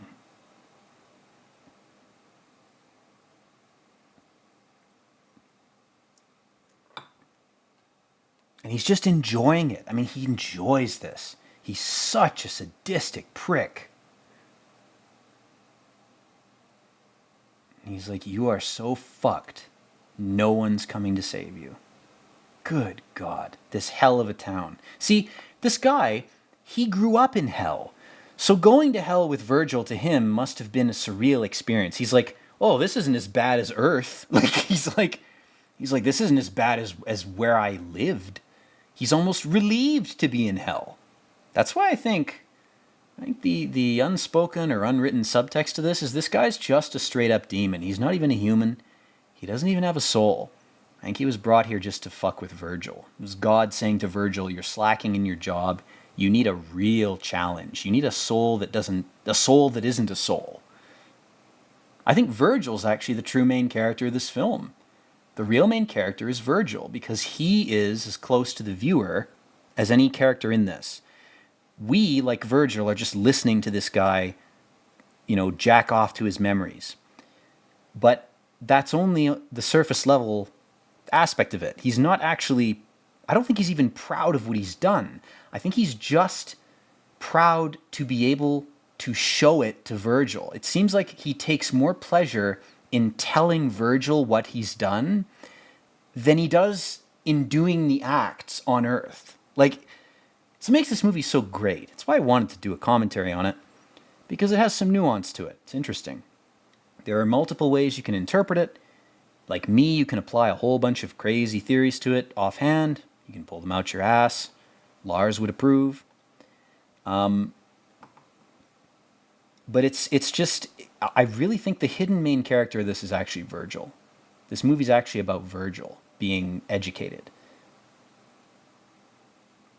Because as viewers, we've seen movies that do these things. We've seen violent scenes in movies. We've seen characters who are anti-heroes. We've seen killers who have some sympathy. Oh, Silence of the Lambs. Like, we've all seen that.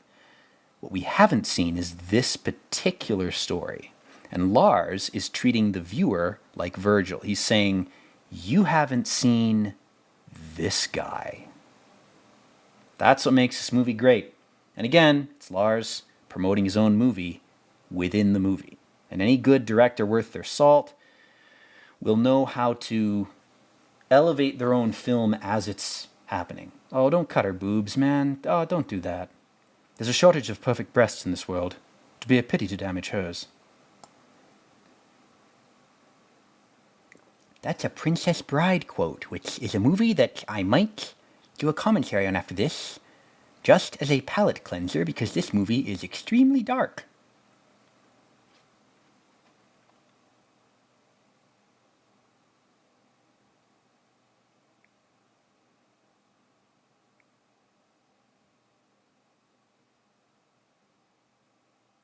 Is this guy part of like a MGTOW movement? That's pretty problematic, bro.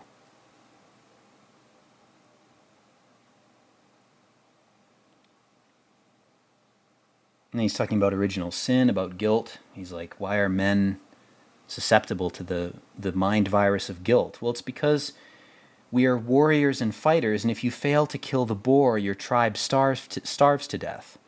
And the fathers of your tribe will beat the shit out of you because you threw a spear and you missed the boar, and it scared the boar away. And then 2 women died of starvation in the ensuing 2 months when we couldn't get another boar. That's the reason men are susceptible to guilt, because we had to keep all of you fucks alive. And if we failed, you died. So it would be better to feel guilty and have guilt motivate you to hit the boar with the spear. Thankfully, we don't live in those times anymore. Unfortunately, those vestiges of programming are deeply ingrained. They're genetic level. I don't think we even understand scientifically how powerful genetics are in terms of their influence on memory and behavior. I think that the Dune idea of genetic memory, it's a sci-fi, it's more fantasy than science fiction. But I do think that genetic memory has an effect that has not been understood, or if it has, the understanding hasn't bubbled up to the surface yet, for whatever reason. Anyway, now, here again, Virgil is asking Jack. Virgil is the student. He's like, why are these women so stupid? Why does it seem like your life was contrived? Like it's part of a film. Fuck the meta thing. It's not about, your life is a film. The movie's already negated that by virtue of its meta aspect that's contained within it. It's not talking about filmmaking as a craft. It's not talking about the characters know they're in a film. It's not that type of movie. The meta aspect has already been, thankfully by Lars, negated by the Virgil Jack story. The fact that he's actually already going to hell, and this is all memory. And now Virgil says, are you a theorist? Now he's got him by the balls. Jack goes, you're lapping it up. Now you're listening to me. I loathe diagnosis you can write down in letters. Now we have a spazzing language thing. Oh my God, this is so important.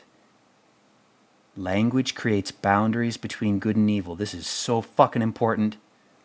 And then Jack says, religion has ruined human beings because the body still exists. The lizard brain, the instincts, the gut, They are still here, and they're not going anywhere. Silicon robots will never replace them. It won't work. It's not supposed to work. That's not the game we're playing, much as I hate that metaphor.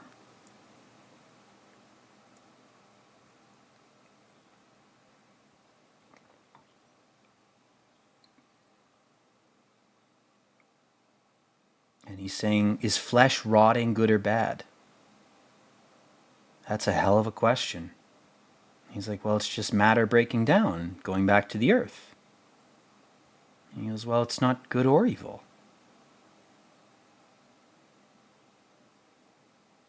God, this is so good. This part of the movie is where it really gets good.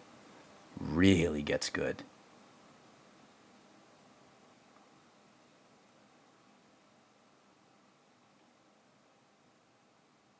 He's like, the goal for a human is after death. And then Virgil goes, well, you can't sacrifice life to art. How is art more valuable than life? And then he says, you're bitter. You kill art by imposing morality on life. And he says, I want to be free from morality because art is better than morality. An artful creation, even if it's immoral, is superior to the concept of morality. That is a hell of a claim to make philosophically. Art is good because it can transcend morality. Holy shit. That's the fall. That's Satan's objection to heaven, is it's not enough to be alive. We have to be art. And some things, to be art, have to be dead. That's the philosophy of the fucking British Museum. Look at all these cultures we killed and we took their art, and actually their dead, inert, unliving art is more impressive than the living people. So in fact, we've actually elevated them to the status of art. We've taken the living, nasty, stinky, meat suit beings and we've concentrated them into their own symbols to the point where they no longer need to be alive. That's the fucked up opinion that he's espousing. And he's using the grapes and wine metaphor. Grapes have to rot a little bit on the vine to produce certain types of wine. And especially ice wine, which was a favorite of a crush of mine. She loved ice wine. Ice wine is the grapes that rot on the vine and freeze, and it produces the most high sugar content in the wine. It's the sweetest. The death makes it sweet.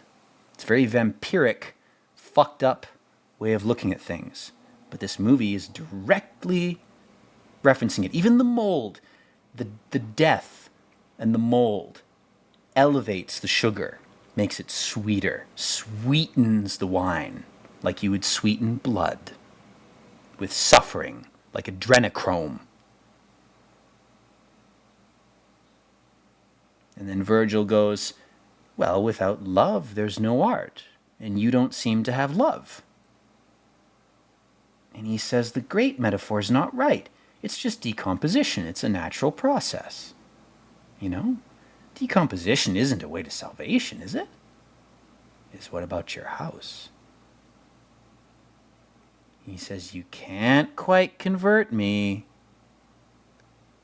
That tearing down your house, that watching it die, was satisfying because he could never build a house. He could never have a good family. He was so fucked up that if he had tried to have a family, it would have been an aborted endeavor before it started. And which house will he make? We'll have to keep watching. This is a long-ass movie, guys. We got another fucking 40 minutes left. But I'm not going to stop the recording. I feel pretty fucking energized, so I'm going to keep going. And Virgil says, your talent, you wanted all these beautiful angles to exist, but you could never decide on a structure. As OCD as you were, you couldn't make up your mind. You couldn't. As fixated as you were, you jumped from project to project, from thing to thing. You were so enraptured by the idea of trying to perfect the whole world that you jumped from piece to piece. You never picked one thing and pursued it. You couldn't. And then he talks about Albert Speer. The columns of penises. Yes, I will remake the Roman columns. And again, you know what? Nasty fucking system, nasty guy. I gotta say, his designs.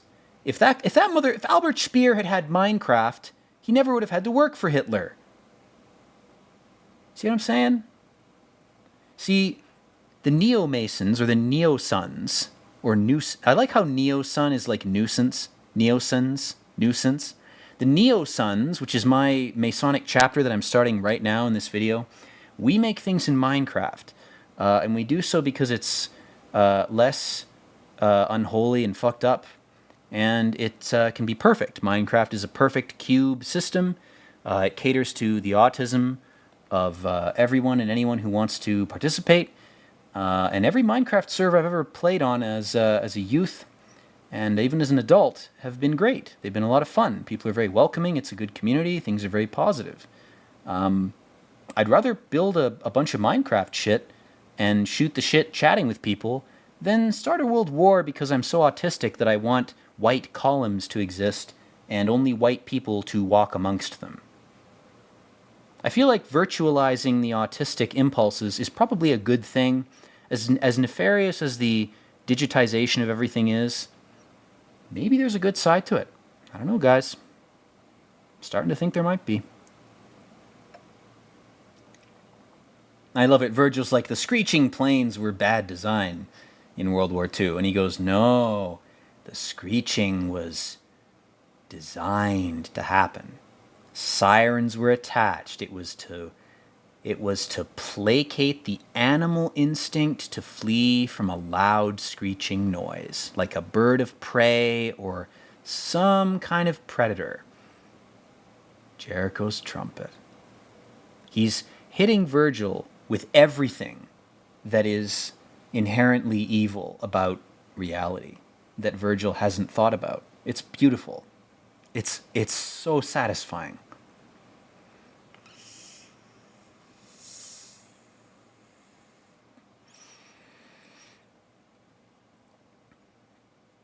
As disinclined as the world is to acknowledge the beauty of decay, it's just as disinclined to give credit to those.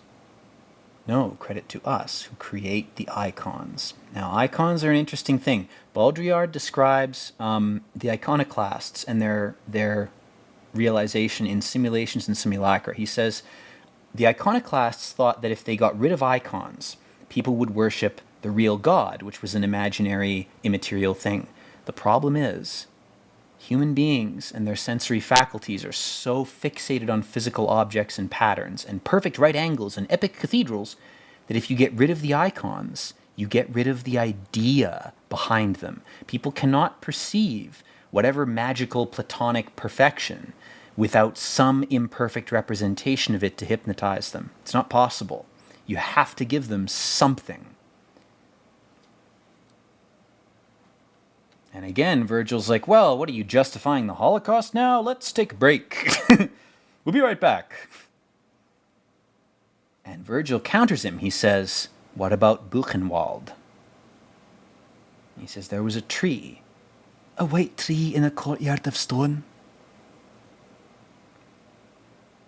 The one Goethe sat beneath. And he wrote some of that. Oh my God, I have to read Goethe. I have to admit, I have not read him. He wrote Faust. And Virgil's making a very good counter-argument. This really is a Platonic debate. This whole movie, the reason I like it, it's a philosophical debate between two people that's dramatized with images. That's what it really is. It's a Platonic dialogue. It's an addition to the Platonic dialogues. That's why it's so brilliant, because it treats both characters like they're not idiots. He says, we can't do certain things in civilization, so we have to virtualize them with art. And he says, heaven and hell are one and the same. That's what I was saying earlier about Earth.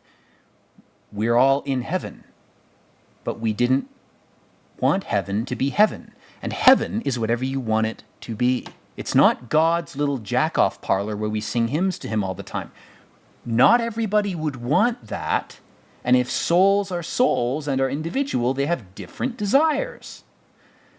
So heaven can't cater to only one kind of desire. You can say desire doesn't exist. Well, then heaven still has to have an aesthetic. It still has to have a point to it. It still has to be something. It's not incomprehensible.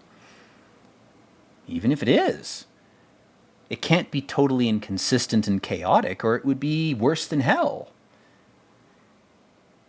Philosophically speaking, the idea of heaven only works if it looks like Earth right now.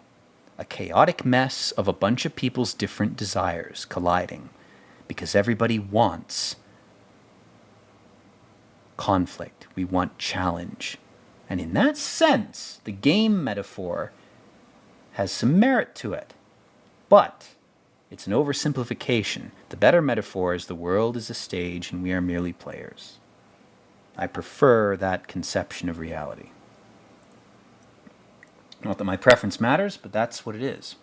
And that's what this movie makes me think about.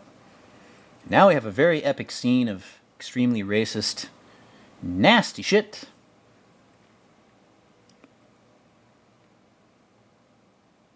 Again, very intentionally done by good old Lars. When he opens the door, oh, it's far worse. He's doing an experiment. The fucking frozen pizzas. Turns out the pizzas had a fungus in them that survived the freezing process. That's why he's insane. He took a bite of the pizza. He bit the apple of the Garden of Eden, but it turns out that apple was a frozen pizza. This in Lars von Trier's universe, the apple at the Tree of Eden, it was a frozen pizza. Holy shit. The microplastics, they're what drove him over the edge in the end. It was the xenoestrogens. It was the frozen pizza shit. He had a gluten allergy. It was the gluten in the pizza. That's what drove him over the edge. That's what made his gut biome evil. It's that simple. Anything to explain it.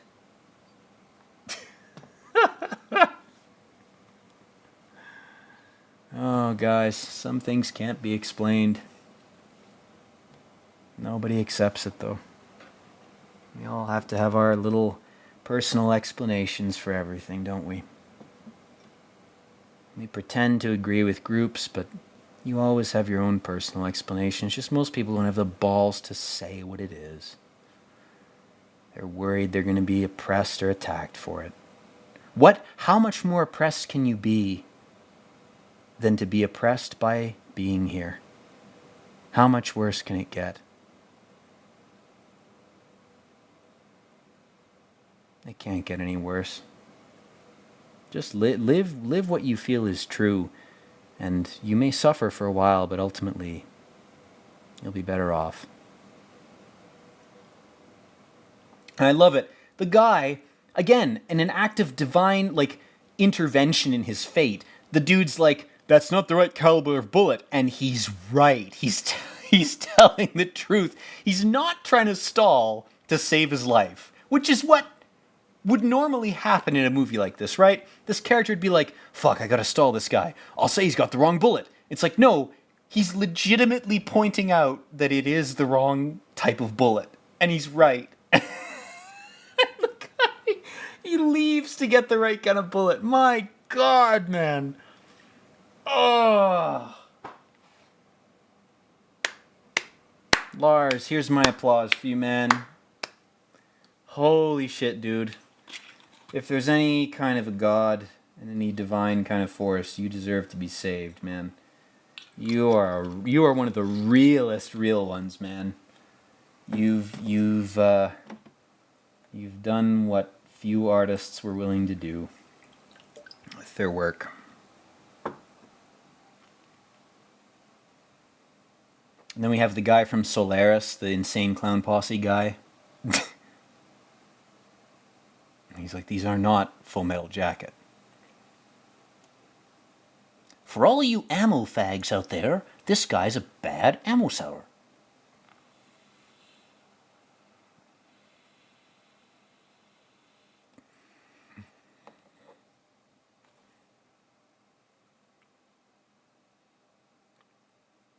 It's like Oblivion when an NPC is like pissing you off and you pick like the most antagonistic dialogue and the guy's like, oh, I'm sorry.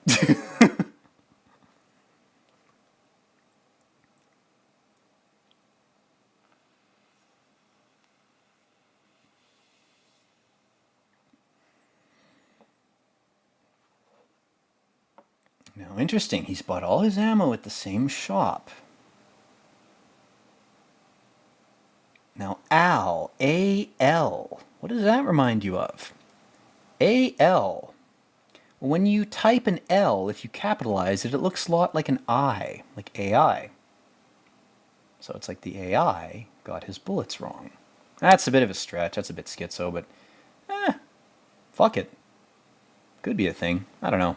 I don't have a fully formed theory about that, guys. I'm sorry, I can't riff on that, but I did notice it.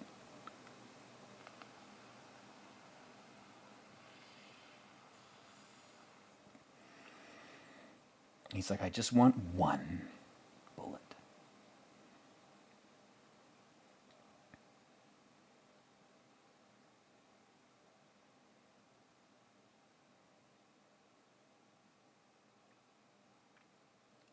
This guy's definitely not a Fed. Like, he's got the most glowing fucking energy, man. He's like a Discord person, like, hey, wanna fuck children? Haha, have some images, blah, blah, blah, blah. It's like, dude, this guy's obvious as fuck. Maybe don't buy ammo from him. Maybe don't interact. DNI. Do not interact. Oh no, you've gone off road, me friend. You've gone off the path. Ooh, kick your car.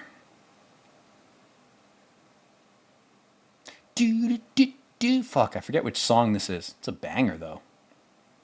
Good soundtrack to this movie, the two songs that have been in it. Whichever two they were. Very good.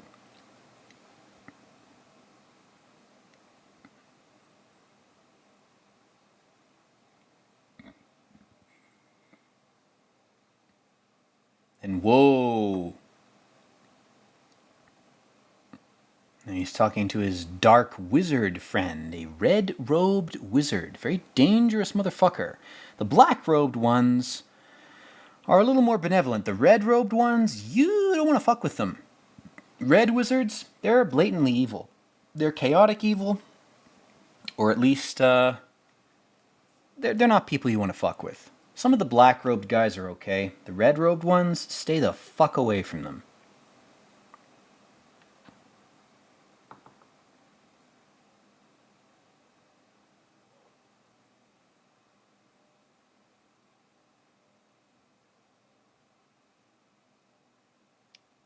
She's like, I'm done fucking giving you bullets, my friend.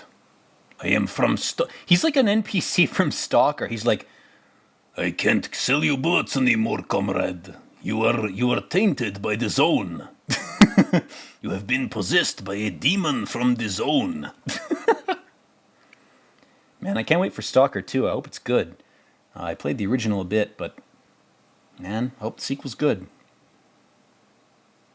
Now, SP, I wonder if that's a biblical thing. It's probably some biblical schizo connection you can make. SP, that's vague enough. It's like a horoscope. You could connect SP to fucking anything. Hindu, Muslim, Jewish, Christian, you could probably connect SP to anything. That's why this movie's good. It's vague enough that you could make any association you want. That's why Lars is a good director. He knows that his audience is a bunch of schizo idiots that will attach any meaning they want. Also, totally random tangent, this guy's wallpaper is straight up weed leaves. Devil's lettuce. What the fuck is that?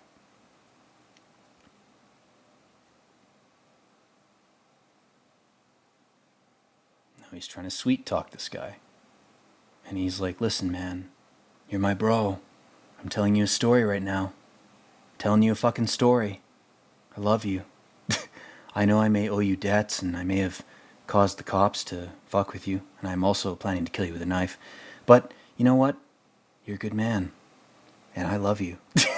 Let's kiss. Let's fuck right now. On this table. Fucking stupid fucking idiot. How much longer do you think this is going to go on, man? How much longer do you think the illusions are going to last? I'm happy to go down with the ship if it means I helped the ship go down. Because it needs to go down now. The ship of lies. Call me Kurtz. Call me whoever you'd like. Kurtz was a fucking idiot.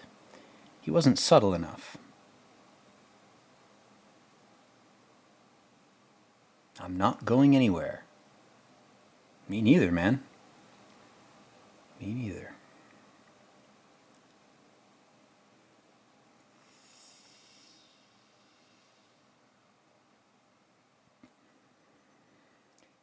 Now, this guy's an old man. He's wise. And he says, well, you've never bullshitted me before. I'll give you a chance. But, ooh. Or will I? And again, this guy looks like a traditional portrayal of God. He's got a white beard. But that red robe, man, never trust a red robe. They're playing a certain type of game. What did that bottle say? Williams? It's like William Carlos Williams? The red wheelbarrow? That's intentional. So William Carlos Williams is a Spanish poet, if I'm remembering right. A Hispanic poet.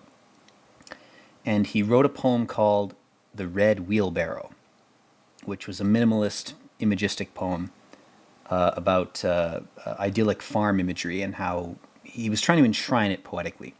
And this guy has a red robe. And he's an old man. William Carlos Williams, nowadays in most biographies and depictions of him, images of him, they're all of him as an old man. And the fact that he has a red robe, of course, it's red like the truck, it's red like the car jack, it's red like the telephone, blah, blah, blah.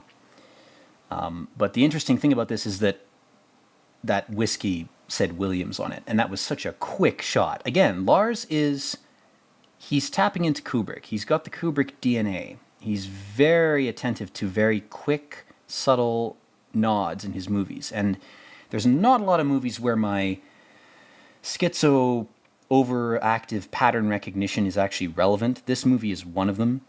And I really appreciate that little reference. I appreciate that the whiskey said Williams on it. That's fucking great, man. Oh, God, and he's got the robe on.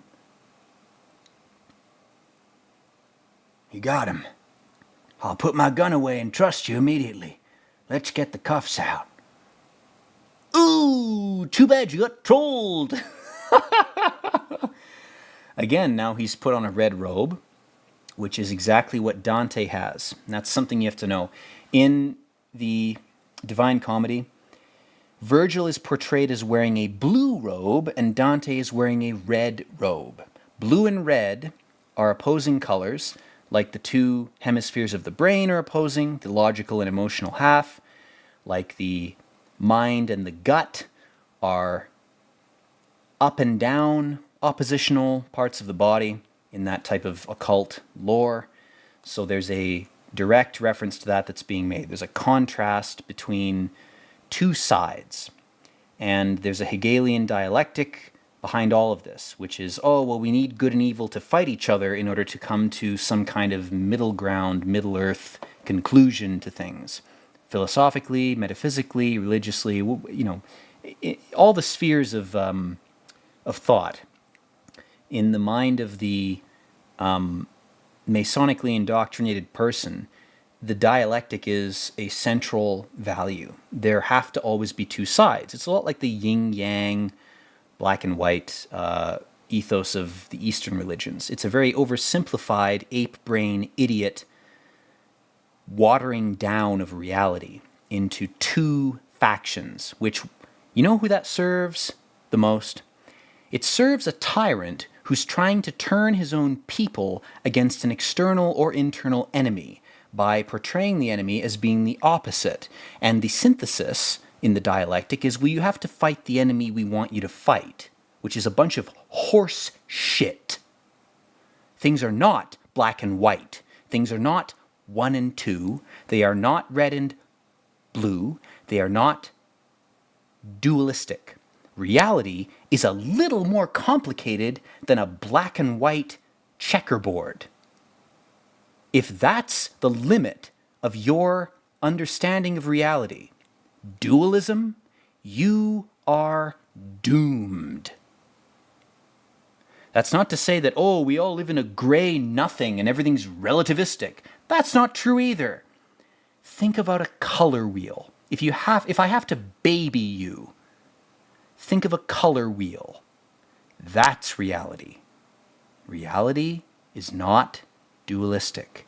It is a color wheel. You can divide it as many times as you like. Or you can hypnotize people into thinking reality is simpler than it is, and then coerce them to do whatever the fuck you want them to based on some oversimplification of their existence. Which I think is a repugnant, evil, bullshit method of controlling people. And reality is not a gay rainbow either. It's almost like reality can't be reduced to some easily digestible meme that everybody can feed upon. It's almost like the whole globo homo ideology of, well, if we can just give people enough mosaic, colorful alternatives to reality, then our view of existence will magically come into being. Everybody will sing kumbaya. You'll own nothing and you'll be happy. That won't work. It's wrong. It's incomplete. I don't know how to complete it, but I know it's not complete. I know that's not useful. I can't give you the fucking answer. Nobody can. Anybody who claims they can is trying to fucking con you. You have to be comfortable with uncertainty. It's almost like the real challenge in this reality is to be comfortable with not knowing everything. This motherfucker, this character Jack, he wants everything to be an OCD, artistic, magical grid of perfect angles and glorious aesthetics that satisfy his particular autism. That's what you have to avoid. That's the temptation. The temptation is join a cult that says it's all blue and red. It's all black and white. It's all a dialectic. It's yin and yang. Do you really think it's that simple? This might be the most important video I've ever made on this channel. I'm not kidding. Here he is. He's confronting Virgil. He's reached the point where now he's about to slip into hell. And look where Virgil has been watching him the whole time. It's very Lake Mungo type of reveal because he's been in these shots the whole time I've been commentating and you haven't seen him. He says, oh, you came here to stop me, didn't you? And he's like, nope, I haven't come to do anything. I'm just watching you. I'm a dungeon master of reality, and I'm trying to evaluate how you're playing the game because the game may need to be changed. And that's where he has his merit. He's the type of being that's meant to critique not people or situations or ideologies. He's meant to critique realities, to critique games. And this guy, for his credit, he recognizes, he's like, oh shit. He's like, I just wanted to build a house. And what his house looks like is a gallows. It's a gray wooden construct with 3 floors, and it looks empty and desolate and deathly, like a corpse. And Virgil isn't unsympathetic. This scene is so amazing. And he's being so kind to him. He's saying, "You're an engineer, an architect. I know some engineers and some architects. And I'm an artist.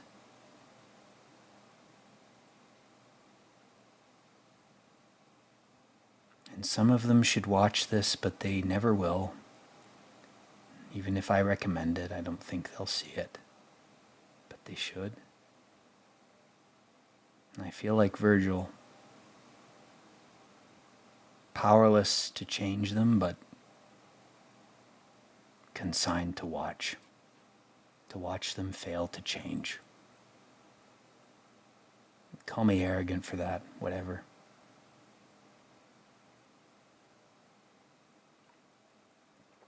The piano must go on, the show must go on, play must go on.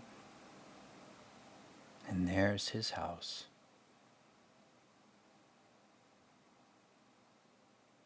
He finally got to do what he wanted to do. Bones in the Great Wall of China, those were used to build that wall. Human bones were used in ancient Greece to reinforce walls. That's what this is a reference to. We really did this. In reality, human beings made this. This house is not a fake thing. It's real. We threw human bones into walls. The slaves who built ancient Greek structures, their bones were thrown into the walls. Same with the Great Wall of China. This is a real thing that actually happened. It's not a joke or a parody. We did this. And we did it because we wanted to make something beautiful. Did we? Masons, are these structures beautiful enough for you to justify their construction? And then I love this shot, just his feet in the water. Again, very Christ-like, walking on water, but he's not. He's submerged. It's a very shallow pool of water, but his feet, way too much. Gravity is pushing him down into the water, back into the waves. And now we're back at the beginning, resumption. The cycle has pulled us back to the start of the film. And he's like, aren't there rules? Again, his OCD. He's like, aren't there angles in mathematics? Isn't math true? Isn't it the only truth? Architecture, aesthetics, math, isn't that all that matters? No, you child. You idiot. But Virgil is equally naive. Ironically, he thinks this guy doesn't have a novel story to tell. And that's where Virgil fails in his duty. Virgil is wrong. That's why this movie is so brilliant. It takes the concept of Dante's Inferno and it doesn't quite invert it, but it characterizes Virgil. Because Virgil is a person. Virgil is a real poet that lived and got sent into this realm to do this duty. Now they're in little bubbles. Oh, the surreal imagery of this. Oh, I love these sequences. These are great. If you want to experience the Divine Comedy visually, look up Gustave Doré, a brilliant artist who did etchings. And when you see how those etchings, the level of detail in them is incredible. And then they're going through this cave. There's like a Blair Witch horror aspect to this. Again, mad respect to Lars von Trier for this. This is claustrophobic and horrifying. They're in a fucking underwater cave. And it's real. It's a real place, or it's a set that looks very real. Either way, very well done. My God, it's well done. My God. Another good movie, by the way, that depicts the Dante's Inferno Descent into Hell is it's a movie about the Paris catacombs, and it's called As Above, So Below. Very good movie. I recommend it if you're inclined towards this type of symbolism, and if you were raised in that type of religious environment, you'll appreciate the I've tried to localize hell. Now this is important. Seeking the sound of hell. One shouldn't focus on extracting screams. Like oil. Like oil. A buzzing sound, a technological sound, contrasted with bells. The digital buzzing sound of techno music and computers that produce music. MIDI sounds, that sort of shit. That line is very important. And it's slept on, I'm pretty sure. Because what Virgil is saying is that the buzzing technological sound is the sound of hell. When you're listening to TV static or digital music, you're listening to the screams of the damned. And in a sense, you're letting them pull you down to where they are. Bells are supposed to be holy. Maybe they're not. Maybe they're also corrupted. I don't know. But in this movie's context, in this movie's theology, in the theological universe of this film, Virgil just told our character, our main character Jack, that extracting oil is satanic, you're plumbing hell, and that buzzing technological music is the sound of the damned.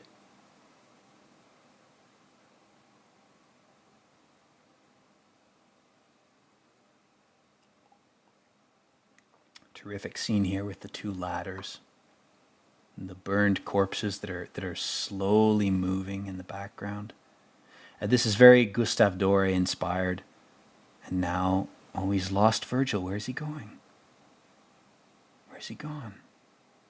He's got his red robe on. Oh, this poor bastard.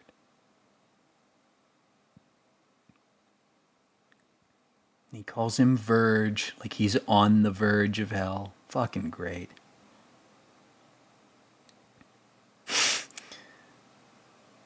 Show me the way to the next whiskey bar.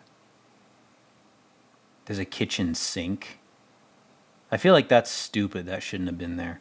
The blood flowing in this scene. The kitchen sink is stupid. Like, oh, in hell, there's everything, including the kitchen sink. I don't know what that's meant to represent other than I think it's Lars von Trier just being a troll. Oh, man. And then we have all these scenes. These are so brilliant, man. These recreations of Doré's woodcuts. Oh, my God, these are good. Oh, the burning city in the background. And these are all real people that they've posed for this. The craft of creating this. Again, I sound like Jack, don't I?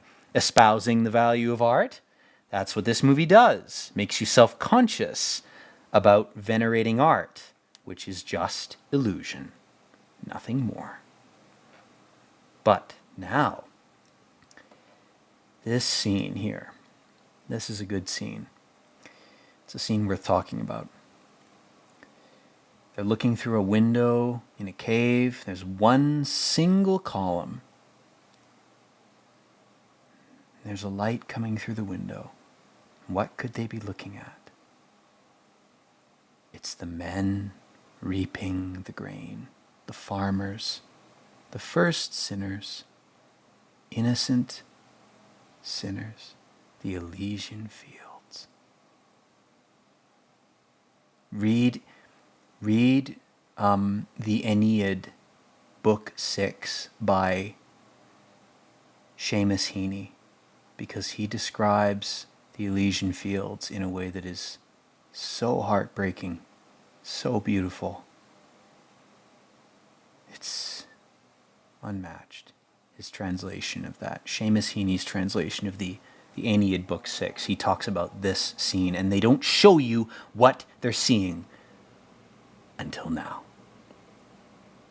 It's our main character's memory stretched to infinity. It's farmers killing grass forever. And he starts to cry. Now he starts to see.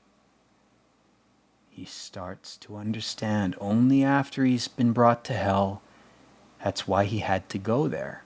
He wouldn't have understood. But still, he remembers.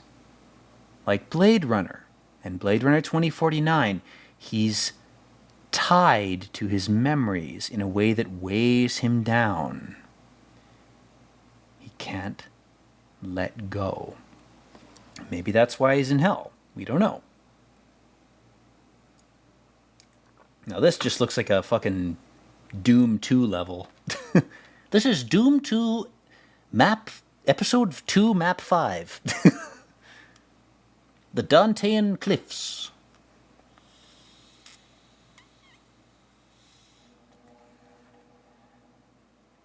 That's the inner earth. There are dwarves under there, cultivating a tiny white dwarf star that used to be the core of the earth. Now it's their power source. And he says this is a chasm that will lead to the... Oh, and he's covering his ears. God, the guy they picked to play Virgil, absolutely perfect in this. The casting is fucking impeccable, man.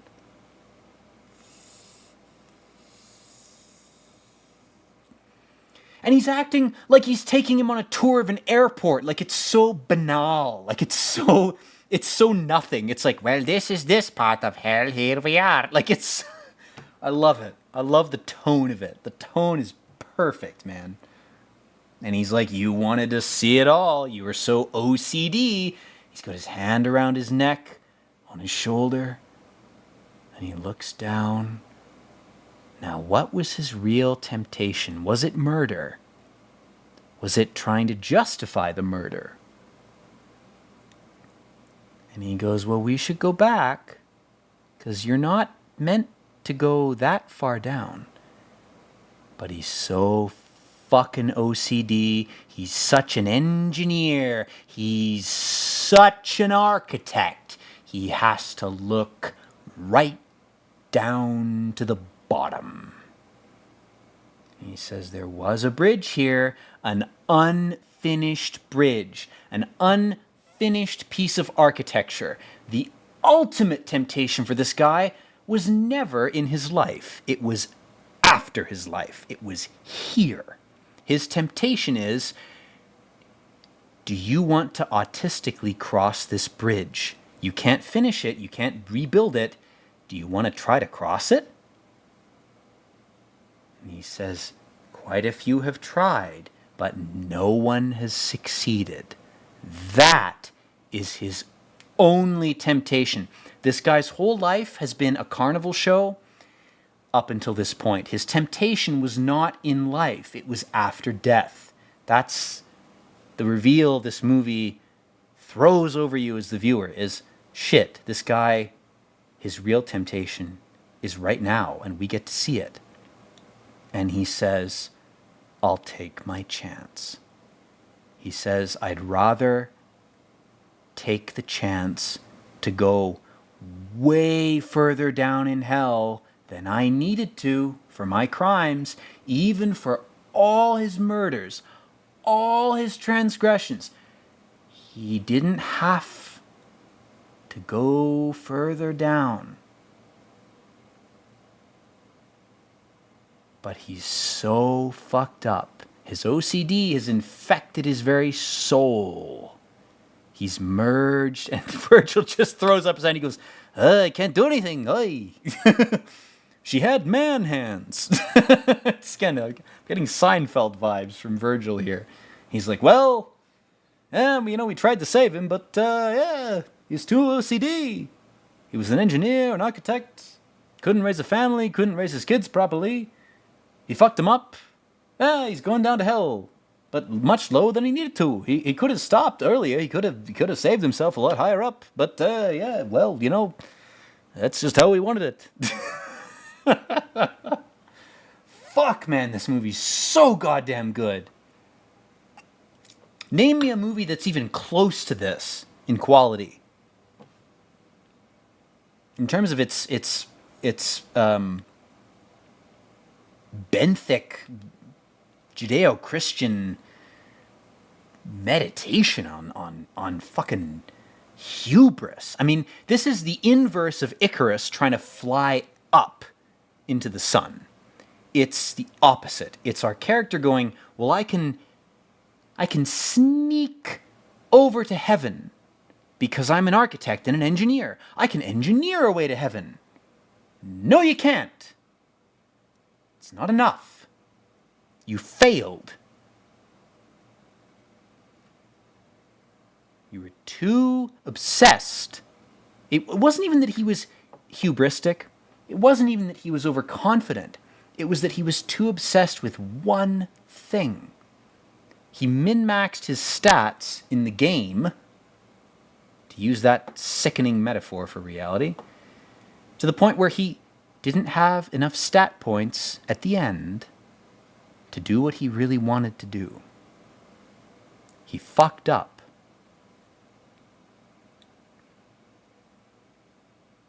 Oh, and he's trying so hard, man. Oh. And he falls to the lowest level of hell.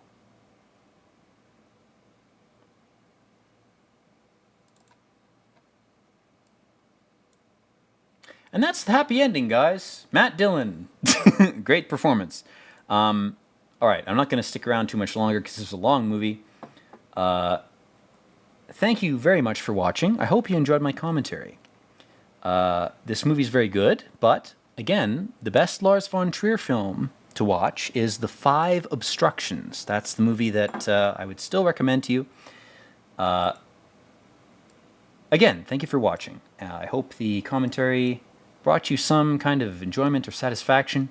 At the very least, I had fun making it. Anyway, guys, stay chill. Don't worry too much about all this doom and gloom, brimstone and fire type of shit. It's all bullshit. In terms of storytelling and narrative, listen to what your grandparents and your parents have told you about how they were scammed when they were young. That's the real shit. If there's anything divine in this world, it's listening to your parents and your grandparents talk about scams that they avoided.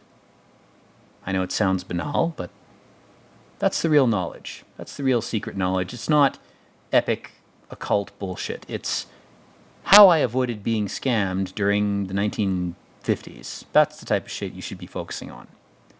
Respect your elders and talk to them. If they're pricks, obviously disregard what I've said. If your grandpa's a prick, fuck him. But, if you can talk to him, even if he is a prick, get some info out of him. Some part of him wants to help you. Same thing with your grandma, or your mom, or your dad. Anyway, guys, more commentary to come. And again, thank you for watching, and peace out.